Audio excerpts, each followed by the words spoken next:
How's it going, everyone? Getting right into it today. So, first play of the game is a sweep play to Aaron Jones that goes for no yards. Yeah, Welcome Devin back. White came in there like a rocket. That's going to be a problem for us all day. Between Devin White and Levante David, they've got some fast linebackers on that Tampa defense. A really talented defense. Even though they're missing Vita Vea today, it's still really, really talented. Yeah, so I I don't know about you, man, but I am happy that Packers are playing football again. That bye week was torturous Seemed, to get yeah, it seemed like it took forever. through. Ooh. All right, that's a bad bubble screen to Oh, receiver.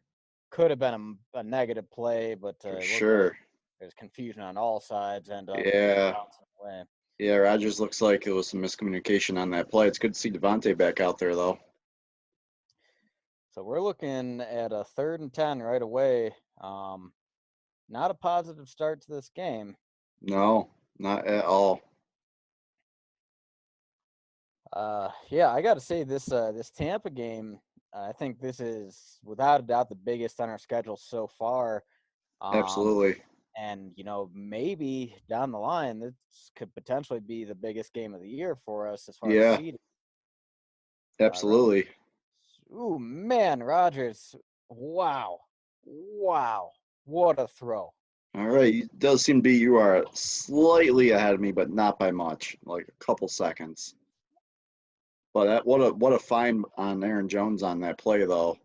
Um, Scrambling out, the old man still got some wheels to get out of that Man, that pocket. that was a classic Brett Favre throw there. He's Yeah, on for one sure. leg, sidearm slings it, perfect spiral, and Jones picks up the first. So despite Devontae being back today, I still think we need to feature Aaron Jones in this matchup. He needs to do some work today.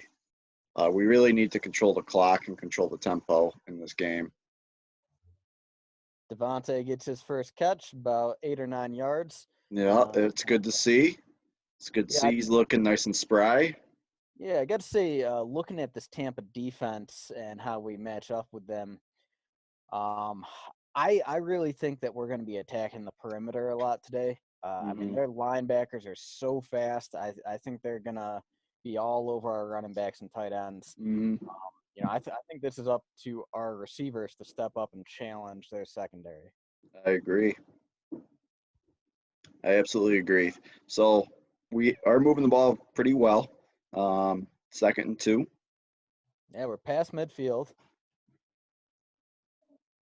Nice, simple crosser to Devonte Adams, somehow Yeah, wide open, and we pick back up to the. back, back to back plays to Devontae, and he is eating early. So that was actually one of my bold predictions was Devontae's going to have 10 plus catches in this game today, but he's on pace to do it here in the first half at the moment. And Which, he's eager to get back and mhm, show what he means to this offense.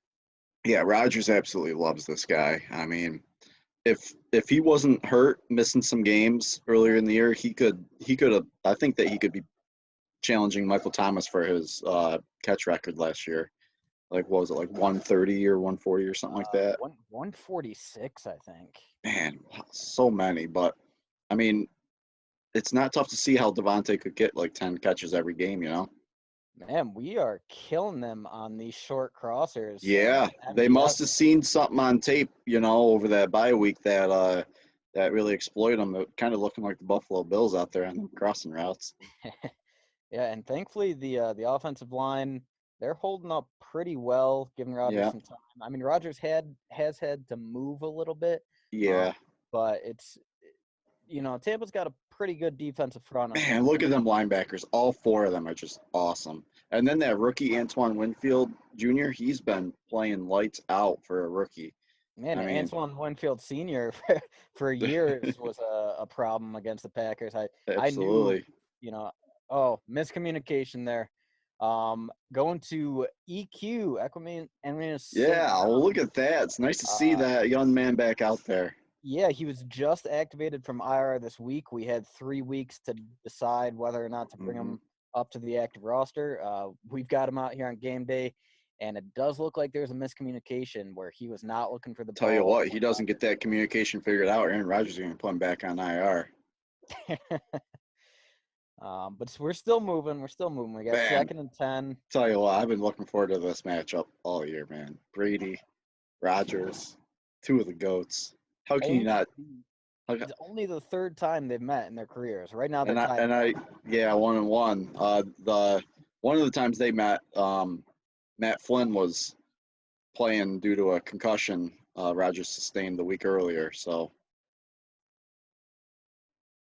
all right, our first time out, and here's some interesting. Here's a little piece of interesting stats I couldn't wait to share with you as soon as I heard it.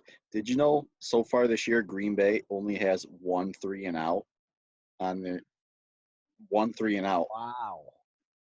Yeah, Wow. it That's was that's something, it man. was in danger here on this opening drive, but we picked up that at first on that Aaron Jones crosser. But holy, yeah, of course they're going to show the Who's that six. 3 and out against? Do you know? I'm not sure who it was against, but that's amazing. Out of all the drives we've had all year, only 1 3 and out. That's efficiency, man. I want to say Detroit, surprisingly enough, but That I'm wouldn't not. surprise me actually. Detroit plays us well. All right, toss to Jamal Williams. Uh, he picked up some positive yards, but Yeah, the Tampa linebackers, they were just fighting off blocks. Looks like we had Big Dog Lewis and I think we had yeah. Tanyan out there, and both It's of good them to took see some big Mercedes back punts. too. Really good to see Mercedes back. He's a really big part of our offense. Um, Even though Tanyan has really been the star of the tight end show recently. Don't let that underestimate how important Mercedes Lewis is to this offense. So we Um, got a one big one down here, 3rd and 8. We are in field goal range, but man, it would be nice to pick up a touchdown on this opening drive. Yeah, this is going to be one of them games where I think both QBs are going to be able to move the ball, pick up lots of yards through the air today. I would like to see some. Rogers floats it. I don't think he got his feet in. Nope, Nah. he's out. He's going to be out. Rogers hung in the pocket and took a shot, and I think that it just the You ball look, floated a little too far, and the receiver yeah, couldn't. Yeah, it was Adams couldn't get his. Oh wait, no, that wasn't Adams. I don't think. Was it Adams? Nope, no. Adams was going on another crosser. He could have potentially had Adams on that cross. Ooh, rolled up on Rogers' back legs. That's probably stings a little bit. All right, Crosby, let's go. Crosby gets 3 on the board. Automatic, baby. Love So to see it. I think we're already seeing this Tampa defense is of another caliber compared to what we faced so far Fast. this They're year. fast. They're They've really been putting fast. us in 3rd and longs pretty consistently. Although did we had success moving down the field, but it's just uh, I agree with what you were saying right at the beginning that we got to keep Aaron Jones involved. We did not do very much running in that series, and Mm-mm. it put us in some unfavorable down and distance situations. Yeah, sure did. Happened to catch any of the other games earlier today? I actually have not. I've been extremely busy today. Um, I I peeked at some scores throughout. I saw that Detroit was up big at one point. Did they manage to blow that like they always do? Or No, I believe Detroit pulled out that dub today. Yep, the Lions pulled out 34-16 win over the Jags. The Bears also beat the Panthers. The Vikings did lose. They got crushed by the Falcons. yeah, Um, I saw Cousins threw like 3 picks yeah, or something. yeah. So Washington and the Giants. Washington scored a touchdown as like time was basically expiring, and they could have kicked a extra point to make it 20-20 and sent to overtime, but instead they decided to go for the win, go for 2 points, and they actually missed. So the Giants pulled out a 1 point victory over Washington on that blunder. Um, the I mean, te- but if you're Washington, you got to look at it like, what do you have to lose? yeah, You know? yeah, right. Uh, um, what else? There was some. I mean, Texans and Titans went to overtime. Derrick Henry ripped off a huge run there, like the first play of overtime, and basically they got the W on a Derrick Henry run a couple plays later. So that was a pretty fun, exciting game. But other than that, I mean, it was just a 1 o'clock game of football. It's nothing like the game that's going to be happening today. yeah, I did see. Correct me if I'm wrong, but I thought I saw that the Steelers pretty handily took care of Cleveland. Yeah, they pulled Baker. Baker got pulled in the fourth quarter. Really? Yeah, he got benched. Wow. I'm a believer in Baker, man. I don't think you break the rookie passing touchdown record Mm-mm. in 14 games if you're not talented. I think they I need to think it do was better just a jobs I of think it was just a bad implementing. game for him. I mean, it happens. Yeah, Unless you're Aaron Rodgers. yeah, Actually, no. So, what's the worst Aaron Rodgers game you've ever seen? You think off the top of your head? dude, it's hard to think. He doesn't really have he No, doesn't have he doesn't. bad in the sense that Brett Favre does. I know he's had multi-pick games, but I think the only one that really stands out to me is that like Monday night game against the Broncos like 4 or 5 years ago. Like they just had his yeah, number that game. I That mean, was bad. correct me if I'm wrong, but wasn't that the game where after that our high flying offense, the Broncos kind of laid the blueprint. Yeah, we struggled like all next year too. Like the very next year was when like the press was like blasting them for the receivers not being able to get open. Like Rodgers just had no one to throw to because the receivers couldn't get separation, and it was just yeah, they Uh, really laid the blueprint on that. So here we go, Brady. No Fournette today. Everyone else should be back for the Bucs. you start with a run to Ronald Jones. Who was that? Was that's Kreese Barnes stood him up. He probably picked up 2-3 yards there, but They, he ran into a brick wall. they love him. They love him. I am interested to see if what this defense will look like once um, we get Kamal Martin back, and Kamal Martin and Barnes there in the middle. Yeah, I mean, one real big factor to consider today, Kevin King out with a quad injury. Okay, ooh, I did not know Kevin King was out, so we're going to see a lot of Josh Jackson today then. That's going to be something they're definitely going to be looking to exploit. So already we're seeing some missed tackles on this by this Green Bay defense. Yep, So yep. Short terrific. little screen to Jones. Could have had him for a loss. We miss a tackle. Picks up probably 3 or 4. Yep. Now Brady's looking at a 3rd and 2. I mean, we do have Kenny Clark back in the lineup finally. So and we've Hopefully been that waiting helps shore up this run defense. But they played decently good on the against the run. So Ooh, looks like Gary is out there as well. I know he was questionable excellent, with the high ankle injury. He's lined up excellent. on the edge. We're gonna need him. Kenny Clark.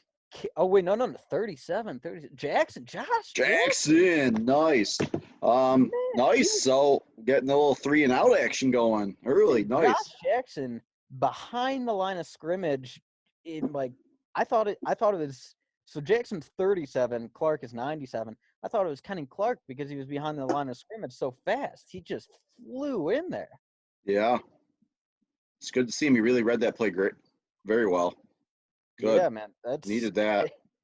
This is his opportunity. I mean, really, when you think about it, this is his audition. If You don't if think he proves that he can hold up, it's that contract year? yeah, it's. I mean, that could change things with Kevin King and his contract next year. Yeah. This is a big game for Josh Jackson. Make no mistake. No, it's not Josh Jackson's contract year. It's Kevin King's contract year. My bad. But yes, it could change things drastically if Green Bay knows they got a really confident corner in Josh Jackson. It really kind of decreases the the leverage Kevin King has in negotiation. Not that I wouldn't love to re-sign Kevin King. I just think that it's going to be difficult to do given the cap situation plus all the other free agents that we got or players we have to re-sign as well. So David Bakhtiari is still the big one that stands out. Aaron Jones. Um, who else? Corey Linsley. Got to make a decision on him. So Yeah, you can't. Unfortunately, you can't keep them all as much as you'd like to. plus the cap might be going down next year instead of going up. So it also throws a huge monkey wrench into some things. So I, yeah, I. It's going to be interesting to see how that plays out because I suspect a lot of teams would have a major issue with the cap going down, and yeah, I think they'll probably try to find some kind of alternative, spread we'll it out over see. multiple couple years. We'll see. Maybe the way around that is to kind of offer less money up front and just kind of backload those contracts when the cap starts going back up, and hope it does. But Yeah. I mean, holy cow! I think there might exist a world where we might not be able to re-sign either Kevin King or Corey Lindsey. Like Bakhtiari might just be about it because we already threw a bunch of money at Kevin or Kenny Clark, and we're going to re-sign David Bakhtiari. There's no way we should be able to let him hit the market. So Yeah, I mean, if the cap actually does go down next year, you're going to see quite possibly the most elite free agent class in NFL history mhm. because good teams just aren't going to be able to re-sign their players. And then, you'll have your garbage teams that always have a bunch of cap money. Mhm. Who knows? Maybe someone like the Jacksonville Jaguars comes in and they say, "Hey, we're going to pick up 5 blue chip players this year." Well, I tell you, I lost my train of thought. Whatever happens when you're going live right now, but I was looking at the rest of the schedule, and I mean, we got some tough matchups coming up. I I believe, but the Bucs are going to be a true test for us today. If we can pull out a solid, convincing W here, um, man, is that going to really vault? I've already seen Green Bay at the top of some power rankings already. I try to take those with a grain of salt, but all right, Rodgers back under center. We're in the shotgun.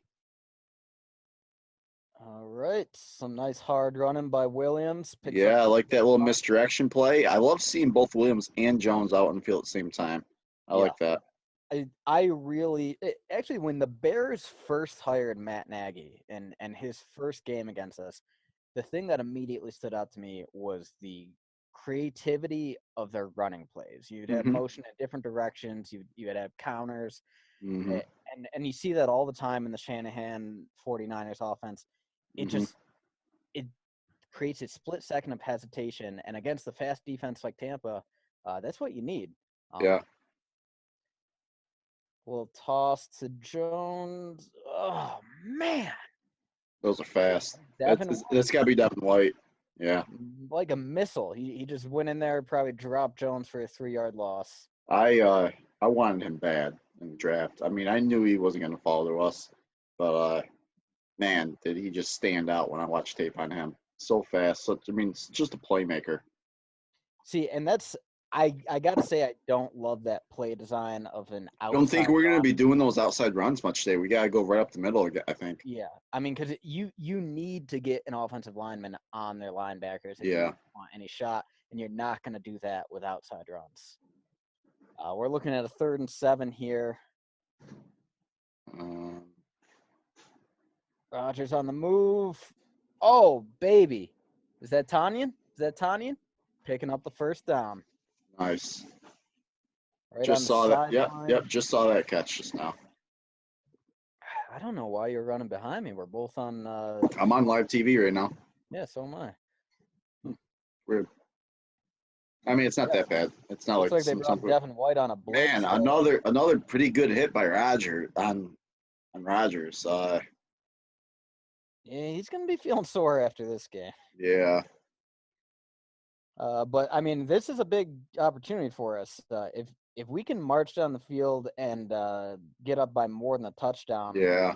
Oh man, Jamal Williams breaking a big one. That's Oh probably 20 yeah. yards Oh up the yeah. gut. Look at him. He's We are fired we are up. we are featuring Jamal Williams a whole lot more than I thought we would so far this year, He or is in this fired up, game. baby. That's exactly we had That's a what you got to guy. do. That's what you got to do. And what's more surprising is, did you see who we got at right guard today? Lucas Patrick. Yes. Man, did he just move Ndamukong Suh out of the way by himself on that play? Lucas Patrick has He's a man, I strong gotta say, boy. I always thought he was just a guy. This year he has really stepped his game up. Lucas Patrick could be our starting center next year if we don't re-sign Corey Lindsey. He's Oh, come practiced on. behind him. Oh, oh, oh, oh. Yeah, Rogers typical. throws the ball away. There's some pressure up the middle. Um, avoid the negative play. Ooh, Blake Martinez, 14 total tackles today. Blake Martinez doing Blake Martinez things.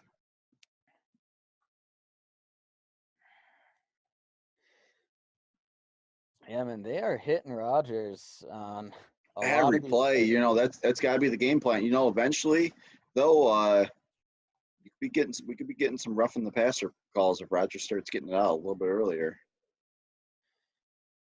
Yeah, Oh, I okay, mean, they only got 2 down linemen right now. all right, Rodgers from the shotgun, 2nd and 10. He's going to take off and run. No, no. Oh, finds an open man for a first down. Who is that? Who is that? That's MBS. MBS. Yep. But yeah, man, I see the thing is, I think both of these quarterbacks are going to take some hits this game.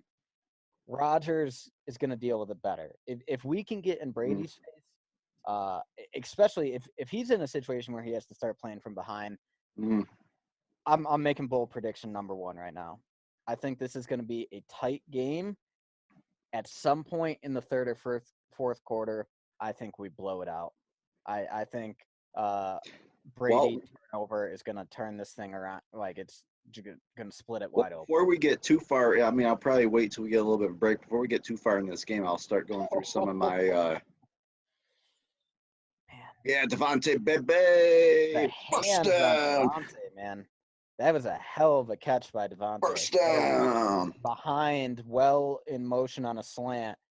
Maintains the concentration. Yeah, So my bold prediction number 1 for today was that both QBs will have over 300 yards passing. Rodgers is well on his way. We'll see about Tom Brady. My number 2 was that Kenny Clark is going to be a problem today for those Bucs, especially in his returning game. My number 3 one is that we keep Tampa Bay running backs under 100 yards rushing. I like that pick even more now. I found out that Leonard Fournette's out for this game.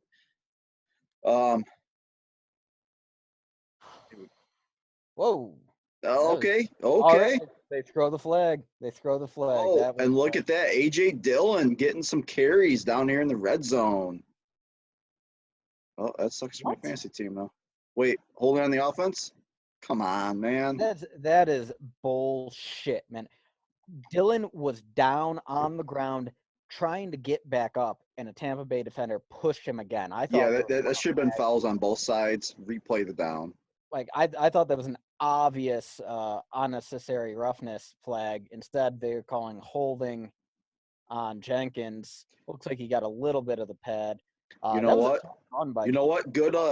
Good job by Dillon for holding on to that ball despite getting turned upside down. That could have easily, popped out and could have been a really costly turnover. 1st and 20. This is not a place you want to be, especially in this part of the field. Need a good chunk of yards. Oh man, they're swarming. Aaron Jones is not going to be able to get anything going so far in this first quarter. I think he probably has negative yards. Yeah. That penalty was just a killer. Like if they hold us to a field goal here, you don't win games kicking field goals. You don't. No. And plus, with the way that we're moving the ball, we got the momentum on our side. Momentum, shifts from team to team multiple times throughout a game. Usually, momentum's clear on our side. You do not want to have just 6 points to show for all this momentum we've had here in the first quarter. So 2nd and 20, we got Devontae in the slot.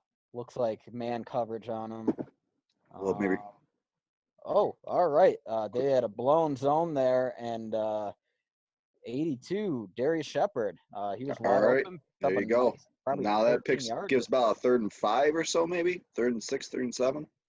Yeah, somewhere around there. That was makes it manageable. Coverage. They probably did not think that any of the reads would go. Oh yeah, they are concerned about Devontae, man. That safety shifted straight to Devontae and left Shepard wide open on that. Yeah, watch your safety. Moved up. Left him wide open. Right, 3rd and 5. 3rd and 5. What are we going to do here? Rodgers in the shotgun. We got MBS in motion. Got Devontae back in the slot again. Looks like Tampa's manned up, probably bringing pressure.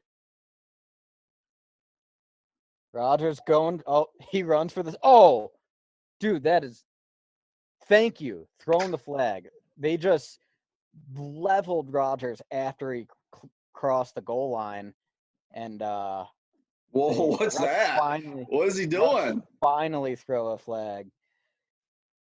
What kind of I mean, celebration was that, man? waiting for someone to put the belt on him. I don't know, man.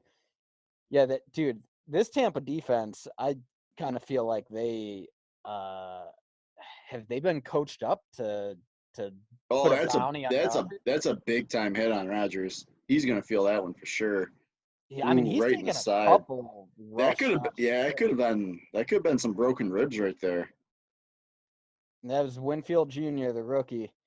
Um, I mean, I'm counting at least 4 hits on Rodgers now that are frankly And he's unnecessary. down. They better not rule him down. They better give him that touchdown.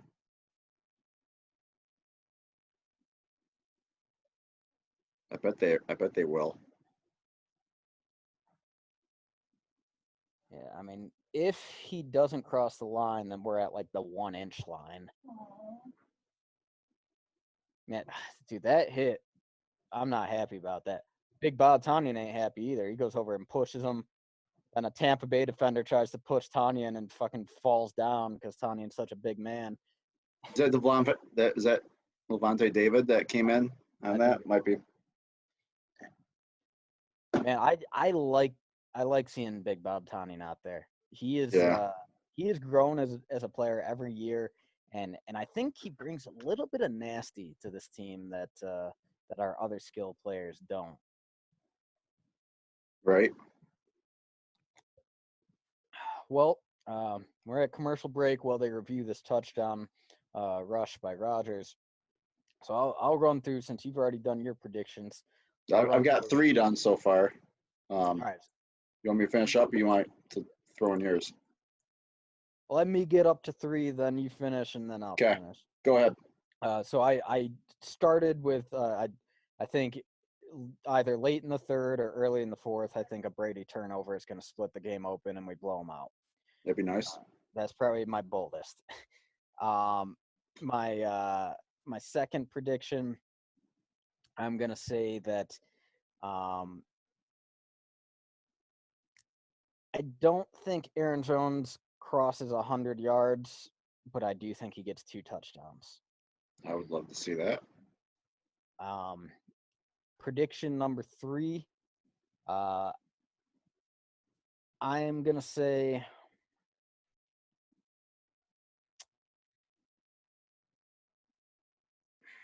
I think the return of Kenny Clark is going to create more pressure on Brady, but he has such a quick release. I don't think we get many. I think we get like 1 sack this game. I think we're gonna have consistent pressure, but actually. So this is one of them games where if we can get pressure, we can rack up sacks because Brady is one of the few quarterbacks in the league now that is not a scrambler. He is pure pocket. So he is a sitting duck back there. If you can get some pressure and get to him, you can rack up the sacks. But they got a good offensive line, man. They have a really good offensive line in Tampa. And he's a lot like Drew Brees with just like how fast he is with his release. Yeah, he knows he can't get out, so he gets the ball out really quick. So. Yeah, I mean that's the thing is like you need to. The only way to sack Brady is to get them in like they're down by multiple scores, and you got to pass. All right. They are gonna give us a 1st and goal and no touchdown. Took touchdown off the board. Great. What? Where's the touchdown? Bunch of Mick assholes, man. I'd say bring in AJ Dillon and let the kid get a crack at his first touchdown. They've got Jones in. But you know what? I'm with Jones on this one. I mean, I like the AJ Dillon idea, but we're playing Tampa. It's a big game. I just trust Aaron Jones. There we go. Touchdown number 1 for Aaron Jones. Are they not calling this a touchdown? Are you kidding me? Are you fucking kidding me? I thought he was pretty clearly past the line. Don't be fucking starting this bullshit, fucking zebras. That is a clear and obvious touchdown. He's like 3 feet past the line. Do it. Challenge it, LaFleur. Come on, challenge it. They're That is, really not going to call a touchdown on that? you got to. That is. You got a challenge. So, It's in. challenge It's that. in. The fuck is wrong with you goddamn zebras? All right. It looks like they've changed Thank their minds you. now. Thank you. Good Lord. All right, You man. know All what? right. Call it a touchdown because then it automatically gets reviewed. You can always take it back off the board after the review, but don't. Yeah. Oh my God. I hate to be this guy, man, but are the Zebras out here trying to make this more of a game than it is because it's Rodgers versus Brady? Well, it's America's week of the game, so every household in America is watching this game right now. You know those zebras want to get themselves on TV so they can say hi, mom. I mean, so far we have not had much trouble moving down the field. They have gotten us in a couple of third and longs, but we've always been able to convert. So we're up 10-0 right now. All right. Pretty good. Did you get your third bold prediction in or no? My third bold prediction was that we only get one sack. One sack. Okay. Pressure. I actually said my fifth bold prediction already, so which was Devontae gets 10 plus catches, and he is well on his way to that. So I'll move that up to my fourth. My fifth bold prediction is that Jair is going to be covering Chris Godwin pretty much all game long today. So I don't see him matching up on. Yeah, I don't see him on Mike Evans today. So. Evans seems to be Brady's favorite target, though. Yeah, I don't like the height matchup on it, man. Jair's good, man. You know you're good when you shut down Calvin Ridley to a dud game, zeros across the board. But yeah, I just see with Chris Godwin back, I see us putting Jair on Godwin and kind of leaving him alone. He's on island with Godwin, and then with Evans, I think it's going to be more of a team effort. We're going to probably shade some safety coverage over the top to Evans, as well as originally put Kevin King, but with him out now, we're going to probably put Josh Jackson on now. That's the thing with Kevin King out. I mean, Mike Evans is such a good receiver, man. Yeah, we don't have anyone I think that can one-on-one him. It's got to be a group effort. So we're gonna shade some coverage that way and just kind of scheme against him. I actually originally thought that Gronk might be a problem in this game for us because of us trying to focus on those receivers. Ty Summers, man. Ty Summers coming in rocket. Oh, look at that 45. Get some Ty. No, is that Ty? No, that's John Lovett. That's John Lovett. He's knifes through the coverage, tackles the Tampa Bay returner at about the 17-yard line. We got all the momentum is on our side right now. We got to make sure we capitalize, have another really good defensive showing here. Let's get the ball back. A 3-and-out here would do freaking wonders for our team. Look at that. Man, it's nice to see the team coming out in the first quarter with this. Yeah, LaFleur's got this team ready to play today, man. Yeah, and that's something in the McCarthy era, Come on, Z. I was always worried. Oh, come on, man. You got to tackle. Man, there we go again. Freaking tackling at our Achilles heel. That should have been like a 4 or 5 yard catch play. Instead, it's a 2nd and 1. Yeah, but I mean, in the McCarthy era, coming out of a bye week, you could almost guarantee that the team would be low energy, a little flat. Come out a little flat. Yeah. LaFleur, he's got these guys ready to play. All right, they run for the first, pick up a couple yards, get that first down. Mm-hmm. Man, I would love to see Preston Smith kind of start, popping on tape a little bit more than what he has been. I know the star of the show is Z, but we're paying Preston a pretty penny right now to do more than what he's doing right now. Yeah, I mean, I do think the return of Clark is going to open more things up because, I mean, offenses are going to have to either focus on Clark or Za'Darius, and that's pretty much going to leave Preston Smith with one-on-one opportunities all the time. As I understand it, it does seem like we've been using him in coverage a little more this season, but I mean, you pay pass rushers to rush the passer, not to drop back in coverage. Mike Patton, you got to You got to think of more creatively than that. For sure.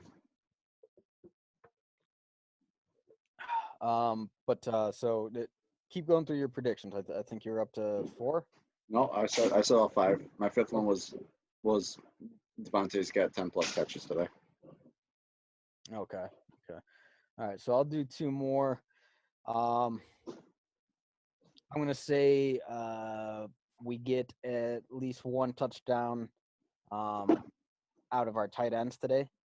I do think they're going to be largely limited by those fast Tampa linebackers, but I think Rodgers is going to find probably Tanyan for a touchdown, but maybe someone like Mercedes Lewis or even Sternberger.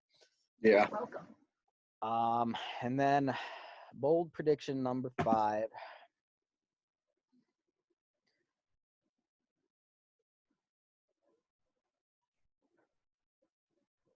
I'm going to call a 4 touchdown game for Rodgers. Wow, after the first one not going to him as well. So we got 4 more touchdowns in store today. So we're putting up at least 38 points today, then, in Cody's eyes. Hey, man, that's what we've been averaging throughout the year. 38 points a game. Hey, we're on pace for a 40 burger right now, so I'll take it. I will take it. It's interesting. I really don't ever listen to any talk personality stuff during the week. I think it's just mostly garbage, and it's just, people talking for the sake of talking. Colin Cowherd, who I absolutely friggin' hate, don't listen to anything he ever says because he's a clown, did say some more clownish things today, but he actually, for the first time, actually talked positively about the Packers. He's notorious for just bashing them. He's like, it's so obvious that he's like envious of Aaron Rodgers. Yeah. Said that there's no weaknesses on the Packers team at all. We do have holes. It's clear that we have holes, but tackling being one of them. So good play. I'll take it. Solid. I think that was Barnes in there again. I mean, he seems to be one of our few reliable tacklers, this undrafted free agent. Yeah. You know what? So you didn't see any of the games earlier today, but that rookie Minnesota guy, Justin Jefferson, had himself another baller game today. He is going to be a stud, and he will be a problem. When Rodgers made a comment about him earlier in the year, before he started breaking out, I can see why Rodgers liked him, and he was probably bummed that that we didn't get him. I can also see why Minnesota probably took him when they did, because they were, not for nothing, but the Justin Jefferson draft pick was the Stephon Diggs trade. That was actually Buffalo's pick.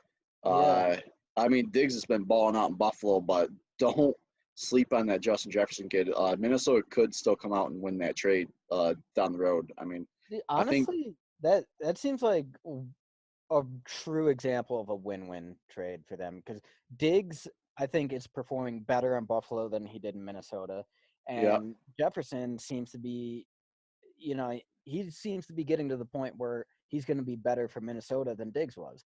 And I don't know what has happened to Adam Thielen, but he had a pretty good game today too, though. He did okay today. It seems like he's been relatively quiet this year, and like I always thought he was the better of the Minnesota receivers, but I think he is. I thought he was too. All right, here we go.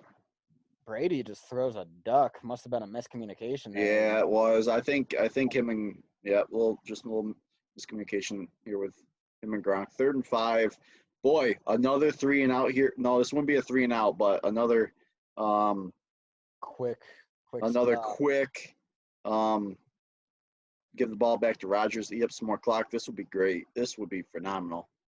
Yeah. I mean, Bruce Arians is an aggressive coach, and they're close to midfield. Mm-hmm. They know how explosive the Packers offense is. Would they go for it on 4th if they don't make this? We're about to find out. Maybe. They did not make it. They did not, and that was just on Brady. He just missed him. Yeah, and Brady's pissed. Yeah, Brady's coming off the field. All right. I like it. I mean, fuck yeah. Good job, Green Bay D. Just bad pass by Brady. All right.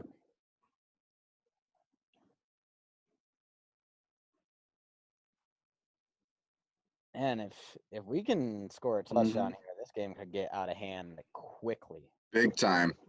All right, Cody, I am going to go grab myself another drink. You give the fans a little play-by-play action going on here when the Packers take the offense here, all right? Sure thing. I'll be right back.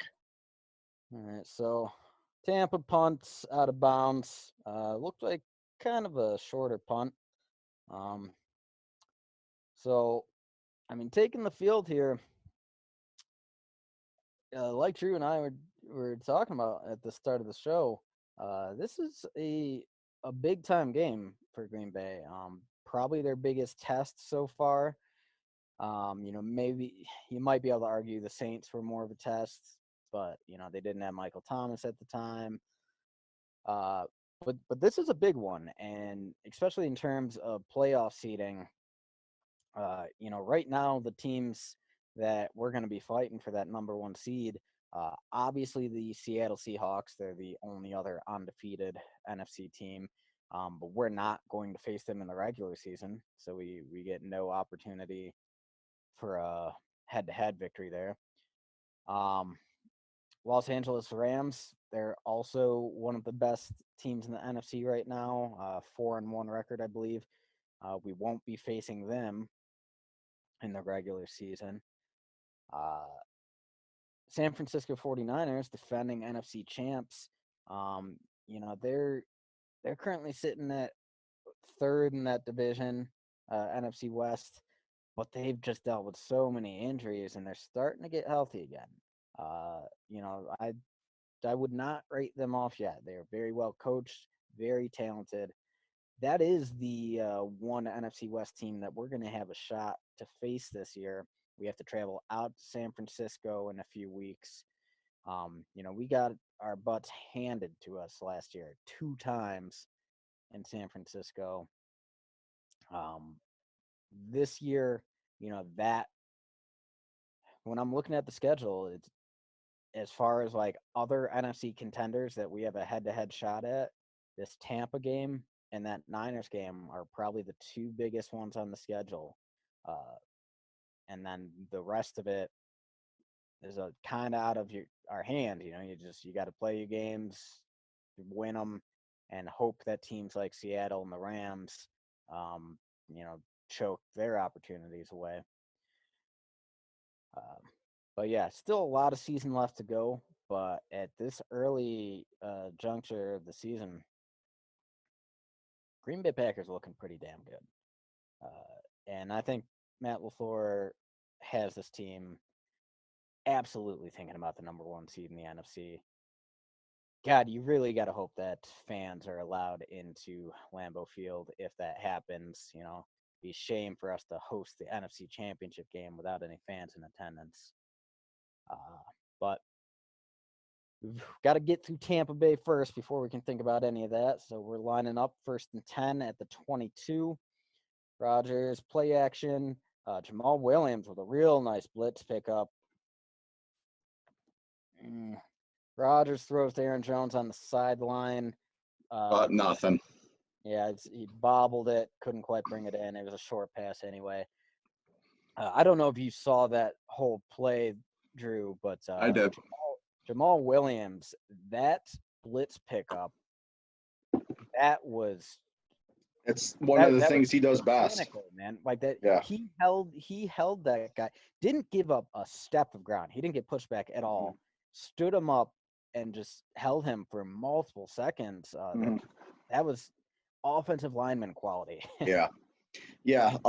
It's a part of his game that goes underlooked. He might be the best pass blocking running back in the NFL. Ooh. Yeah. All right, so on Tanyan's coming up gimpy. Uh-oh. Yeah, Rodgers couldn't find anyone. Good coverage, so he had to throw the ball away. Bob Tanyan, though, he doesn't look too serious, but I think he tweaked his ankle. He stepped on it sideways. He kind of rolled it. He rolled it. Probably not too bad, but it's that might swell up on him though. This game. Yeah, that might swell up on him. Don't take that shoe off. We're looking at 3rd and 10 right now. This is a big play for Tampa. If they want any shot at getting back into this, they got to stop us here. Oh, man. They're coming with the blitz. Oh, come on. Wow. I see a flag, but is that pick six? Is that going to stand, Cody? Oh, man. You don't see that happen very often with Aaron Rodgers.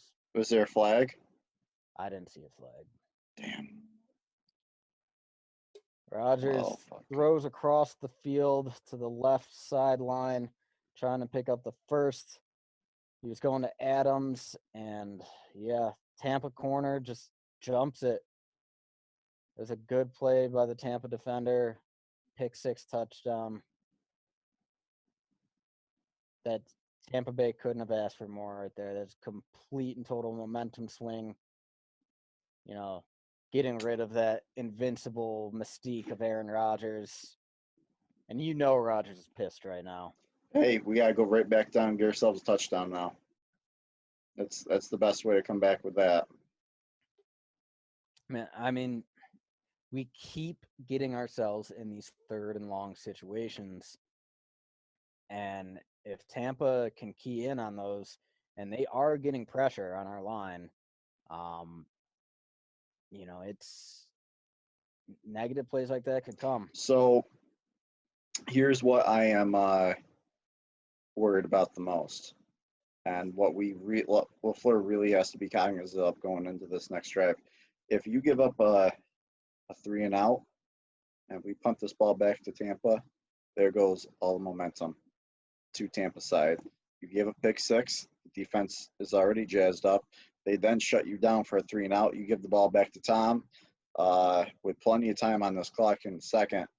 So, I mean, we have to have a sustained drive. We have to come away with some points on this next drive, preferably a touchdown, but at least eat up some clock, really quiet this Tampa Bay defense, and have a sustained drive and regain the momentum, because we just completely shifted it to Tampa on that play. Yeah, and so the thing I'm wondering right now is it seems as the game has been going on, we've been getting pushed into these 3rd and longs more frequently. Mm-hmm. To start out, we were having a tremendous amount of success with crossing patterns. It seems like Rodgers has been going much more to the sidelines lately. Yeah. I don't know if maybe we were starting out with scripted crossers, and now we've moved beyond that, or what's going on. But I mean, the running game, for some reason, we keep doing outside runs, and that's not working against their speed. And if we're having success with crossers, but we seem to move away from them. Yeah, I don't get it. I don't get it. LaFleur's got to take a breath here and get a handle on what's working, what's not. Let's. How are you gonna rectify? What do you? So okay, so you are Matt LaFleur. What are you calling here over these next 2 or 3 plays when we get the ball back? I mean, that Tampa defense has got so much speed. I'd say you use it against them. I'm calling a run up the middle. Counters, run screens. They're fast and aggressive. I use that speed against them.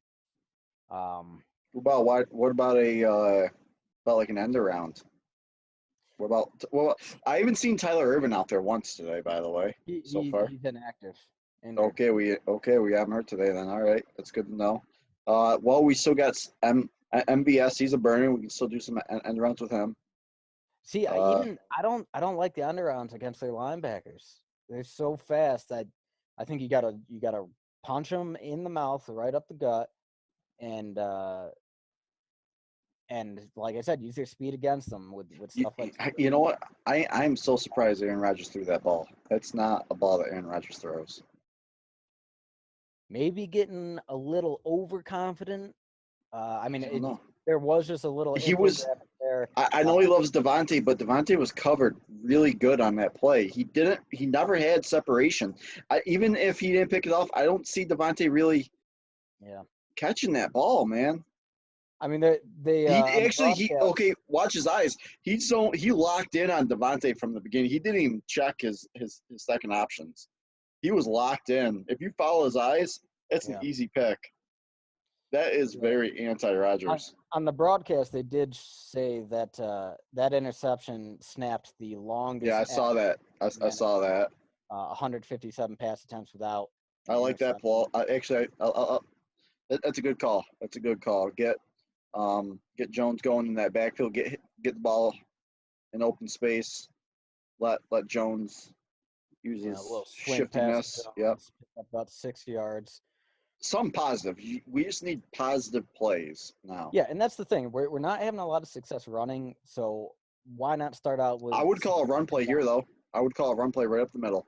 2nd and Yeah, 4. dude, we have yet to we've had like one or two runs up the middle. Both of them were very successful. Especially Jamal Williams.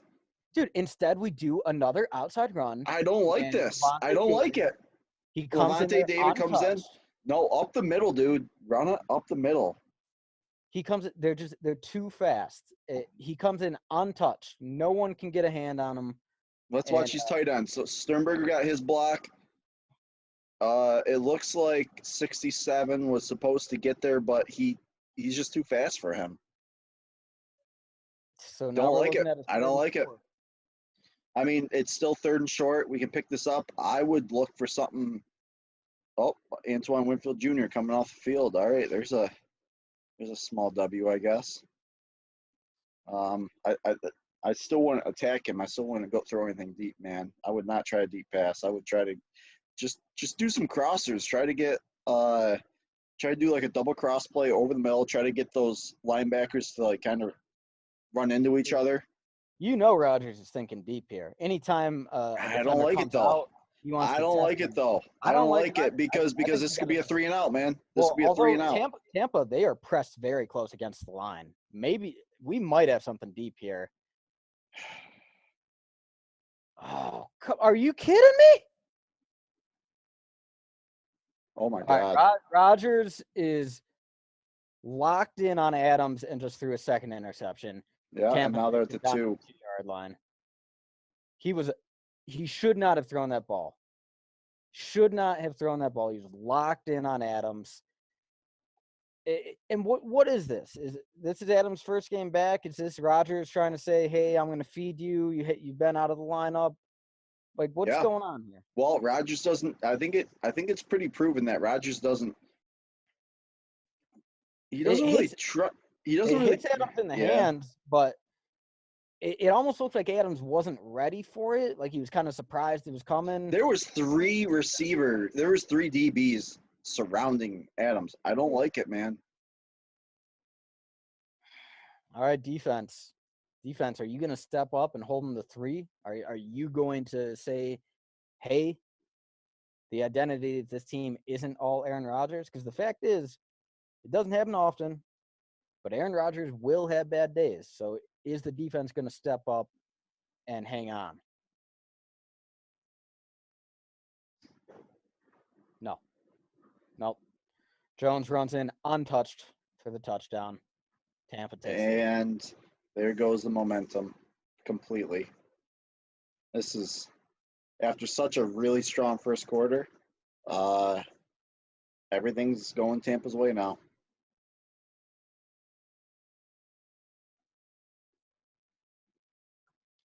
Yeah, man.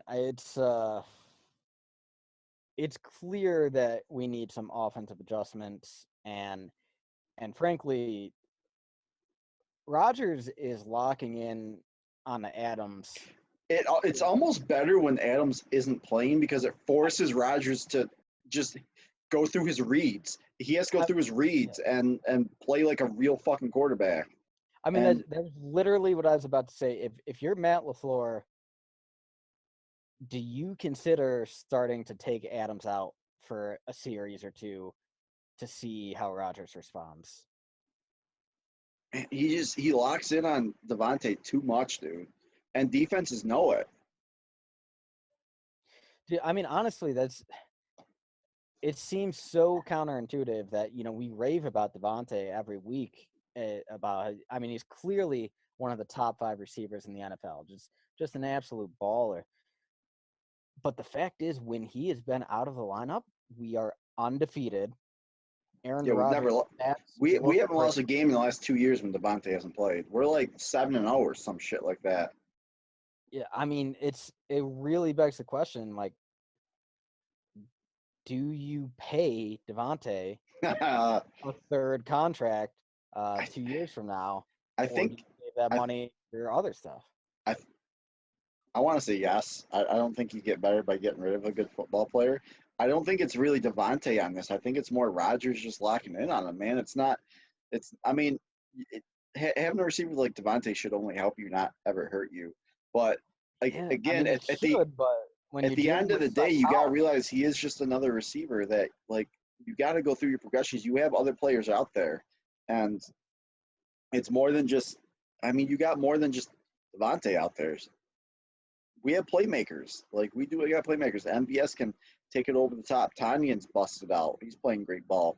Aaron Jones and Jamal Williams can both catch the ball like a motherfucker out of the backfield and in routes. Like I want to see more. I want to see Jamal Williams run more wide receiver routes out there because you know he's capable of doing it. and actually that's something interesting that so far this season, we've seen, yes, they've run Aaron Jones out on routes on occasion, but nowhere close to the degree that last year for the 4-game stretch where Devontae Adams was out, Mm-hmm. Aaron Jones was lining up as a receiver routinely. He was the passing game, pretty much. He was the Mm-hmm. leading receiver.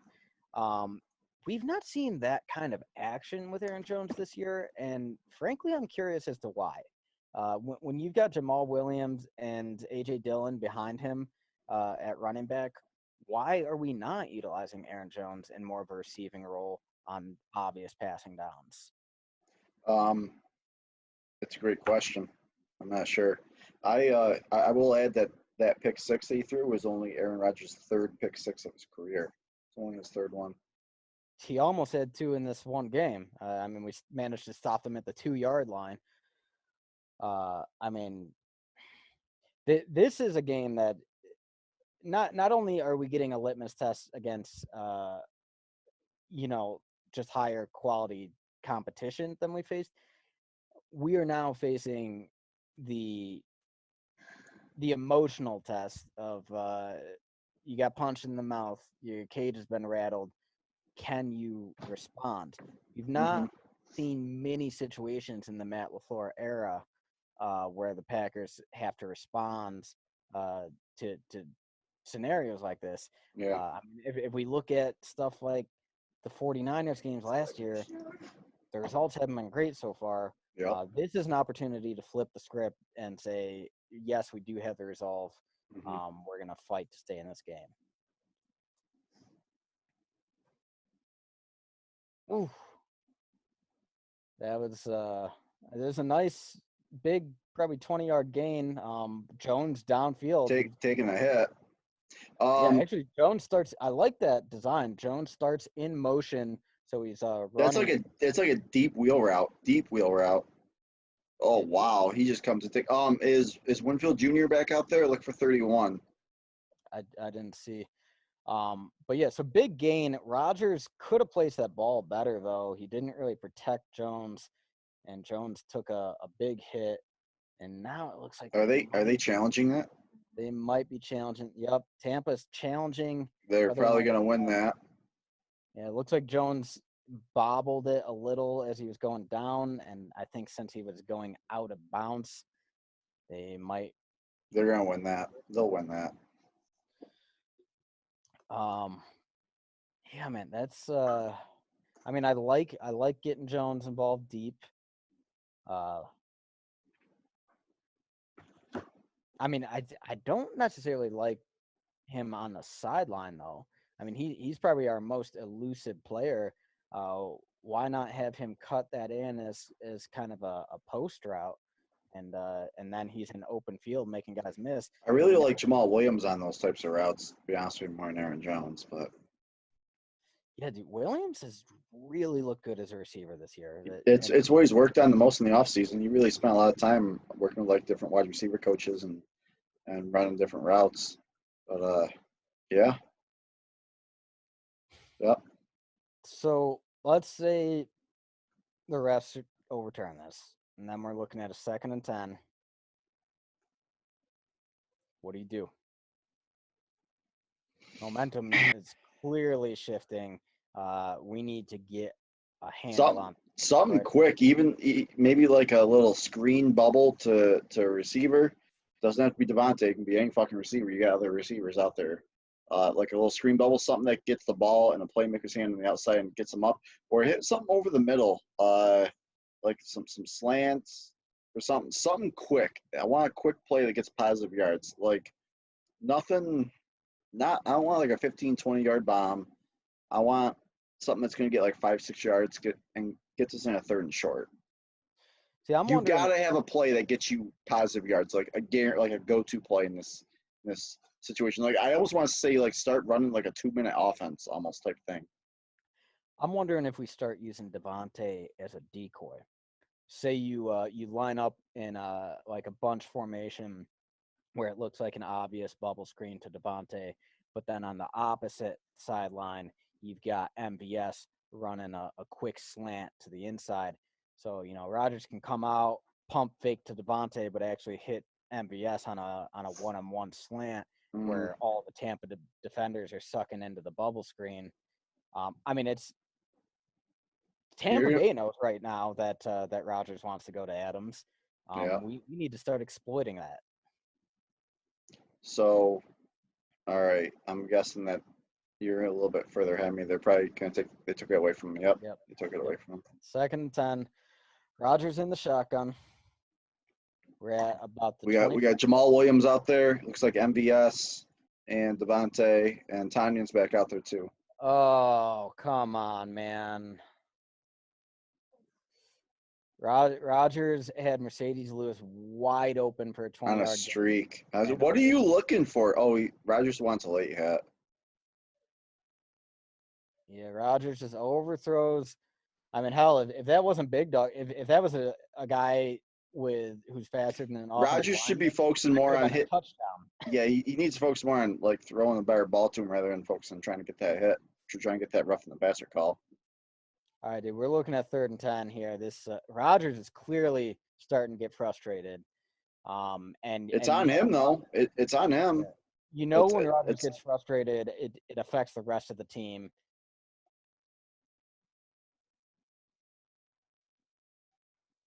That was terrible. I don't even know who you're throwing to. I mean, there was a blitzer. There's an untouched blitzer coming, but there was nobody in the area that Rodgers threw to. I mean, frankly, you probably could have called that intentional grounding. I don't know. Pretty close to it.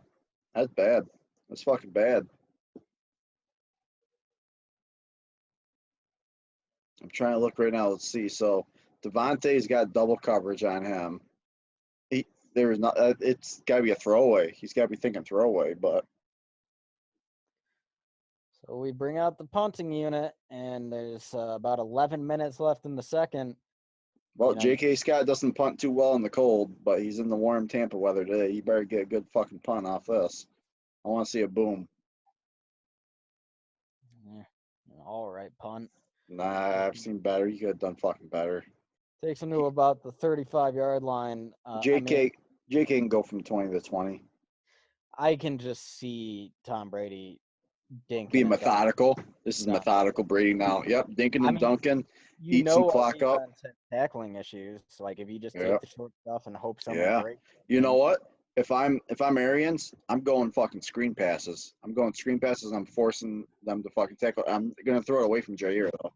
So throw it away from Jair because that motherfucker can tackle. The other ones is the concern. Defense has got to step up here.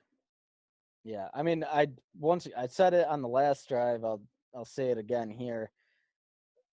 Raven Green out there. It's nice to see Raven Green out there. But go ahead, Cody.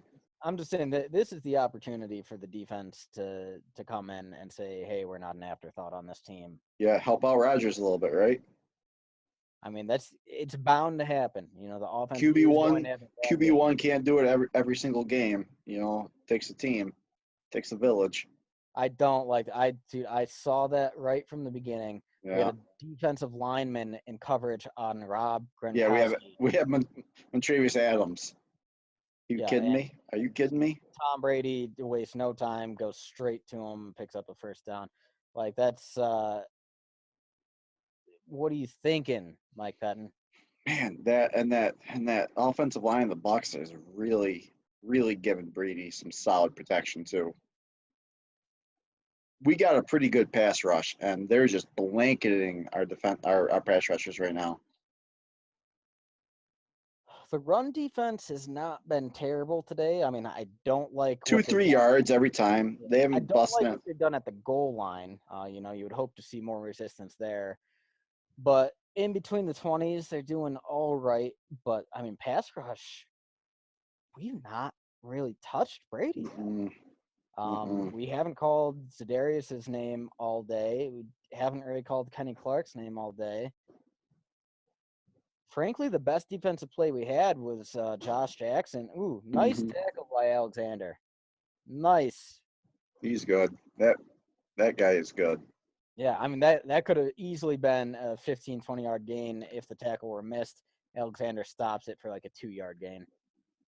But yeah, I mean, probably the best play we've seen on defense all day has been Josh Jackson, knifing into the backfield for a tackle for loss. Other than that, we've not done much. And So Tampa, they're did passing you it. did you see Jair Alexander's alter ego that he's created? Come I didn't. on. So he's channeling his inner Deion Sanders lately. He's got. Oh, There, tell me what there this is a flag flag is. on the play. The way Gary's. Ah, shit. Is Face it? mask on Gary. Yeah. Give up 15 more. Um, Jair's channeling his inner Deion Sanders, and he's going with primetime jaw money. That is his alter ego for well addition on to primetime. But what do you know? Tom Brady's got these Bucs on some pretty short dink and dunks, as you said, down into Green Bay territory. So I, that's I what Brady does best. He does these dink and dunks, and he lets the defense like make mistakes and lets the exactly. defense like shoot themselves in the foot. Eventually, they do, and you're already seeing it now. Field goal range already. Well, screen to Gronkowski. Picks up a few yards. Gronk has really lost a lot of speed, it seems. Yeah, but he has been getting more and more snaps each and every week. Yeah, Gary's got to let go. You got to learn to just let go on that situation. Yeah, and actually, they did show a view from behind the quarterback where it was just blatantly obvious that Yeah, Gary had that face mask. And actually, it looks like he got a piece of Tom's eye, and Tom yeah. was kind of touching his eye afterward. Doesn't seem to be affecting him though. All right, so they run Jones, pick up probably 3-4 yards. We're looking at a third down. Are we Yeah. going to stiffen up and hold them to the field goal? Because if I we don't don't, this I don't becomes a 4 game. I don't feel good about it, and I see that we got Warren fucking Burks out there, which is a little concerning. All right, well, we're looking at 3rd and 2. I think they're going to run it. I think they're going to run it right at us and get the first down. I mean, Man, we've get been why holding is them. Burks in there? Is Barnes hurt or something? No, Get Barnes. Burks. I think Barnes is out there with Oh them. my God, get Burks the fuck out of there, dude. I think maybe they've replaced Summers with Burks. Oh, come on. Wide No one open. was even covering There was him. no one there. Is that McCoy? That's McCoy. Yeah, this is going to be a slow touchdown.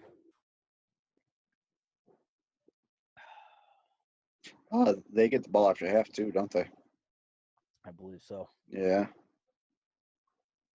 Come on, Patton. Fucking get your shit together, dude. Come on, guys. You need to hold them to a field goal right now.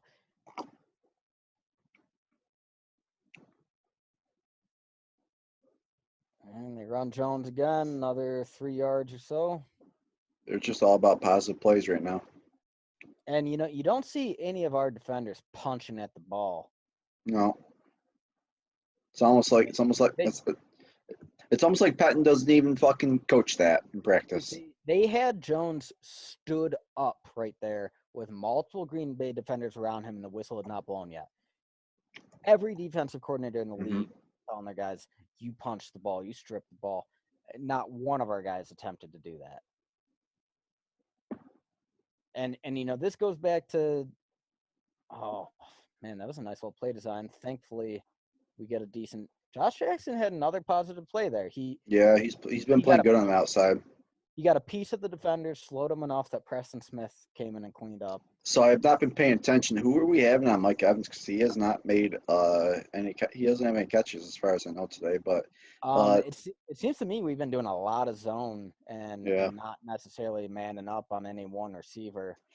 However, this is usually the area of the field where Todd Brady does look towards Mike Evans. So Yeah, we're on a 3rd and goal.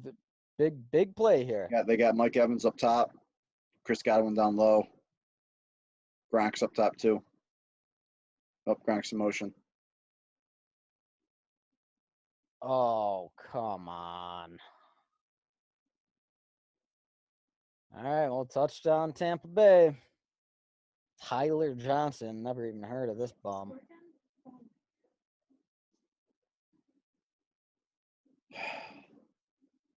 Fuck. There's a bad snap that Brady had a lunge to catch. Then we get pressure from the left side, but Brady, man, Clark is not getting any push at all. This was supposed to be Kenny Clark comes back and we get pressure up the middle. Who's their center? Is it Ali Marpet? I don't know, man. But Clark's not getting anything. So even though we got pressure on the edge, Brady Press. just slides, and it looks like Josh Jackson wasn't covered. That was Josh Jackson in coverage too.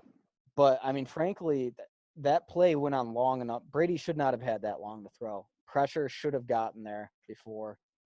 That must have been his 3rd or 4th read. Man, Tyler Johnson. I don't like Oren Burks out there on that. Like he played almost every snap on that fucking defensive series. Oren Burks is a liability. Like I was so high on him too. He was a 3rd round pick. I wanted to like him.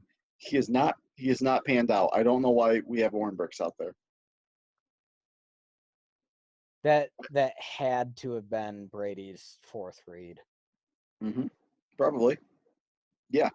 He's got to be because it's got to go something like Evans, Godwin, Gronk, and then whoever else. Even if you just look at the routes of the receivers, almost everyone was running to the right, and Tyler Johnson was running an out to the left, and just kind of chilling there. So we're going to be down 10-21, and 4 minutes 30 seconds to go. Tampa gets the ball after half. You got to come away with some points in this fucking drive, don't you think? Yeah. There's no question to me. Like you need to score on this. God forbid you go down 28-10 against Tom Brady and Bucs with 8 or 9 minutes left in the 3rd quarter. Holy fuck, is that going to be tough to do to come back on? This is, to me right now, I consider this 4-down territory.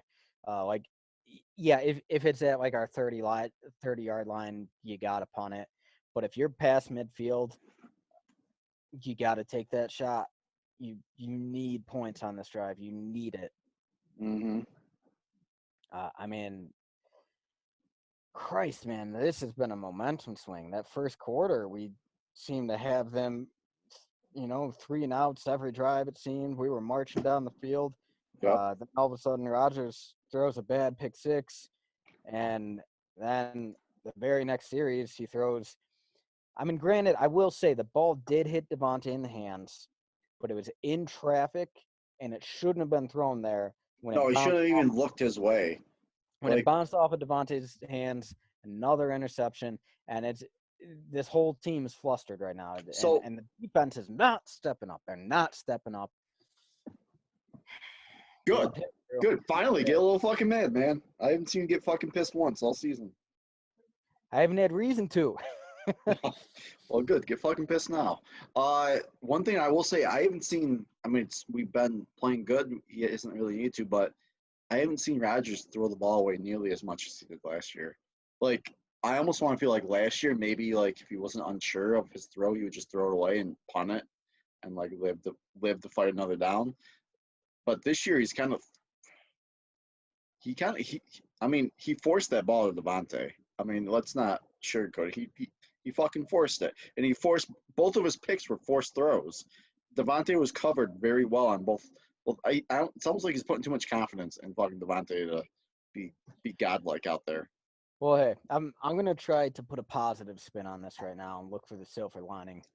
Uh, so right now in our fifth game of the year, Aaron Rodgers has officially matched his interception total from last year.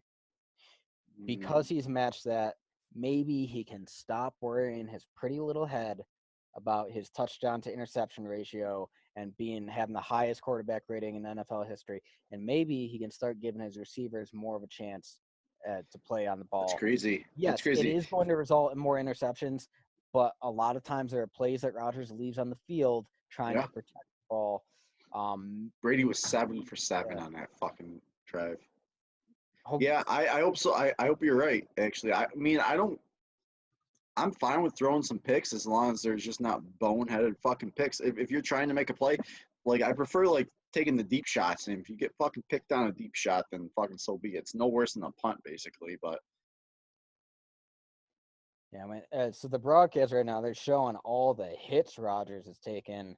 He's been under siege this that's their. entire half. Well, you can see the game plan: send pressure at Rodgers and force him to make those. He hasn't taken a sack.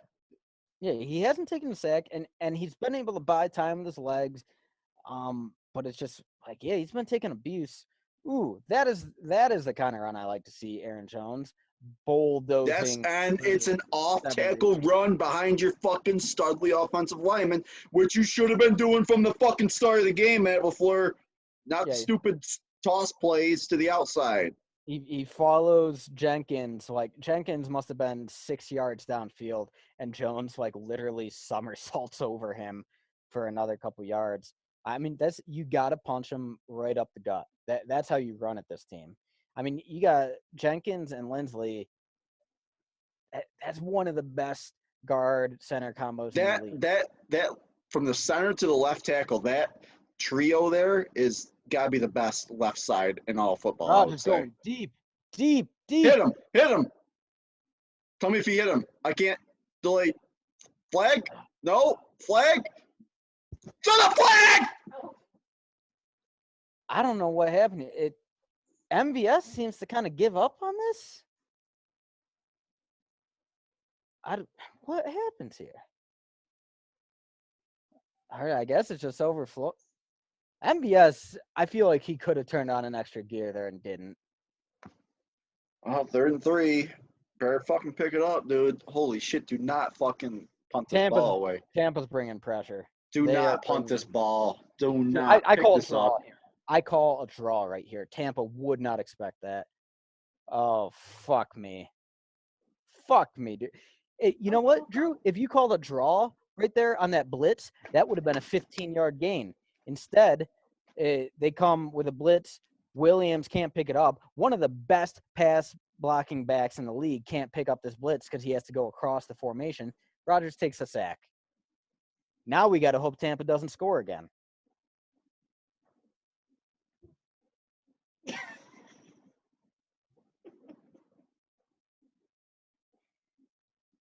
Get the ball out, Rodgers! Get the ball out! Throw a fucking. Yeah!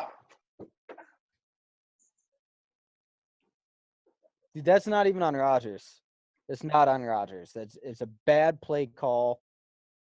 You shouldn't have Williams having to go across the formation to pick up a blitz.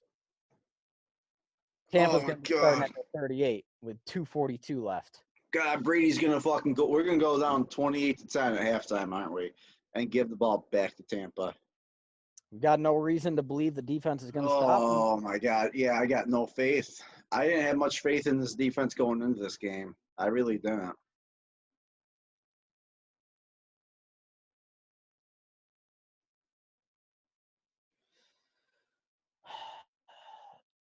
Man, we had them on the ropes after quarter one, and they weathered the storm.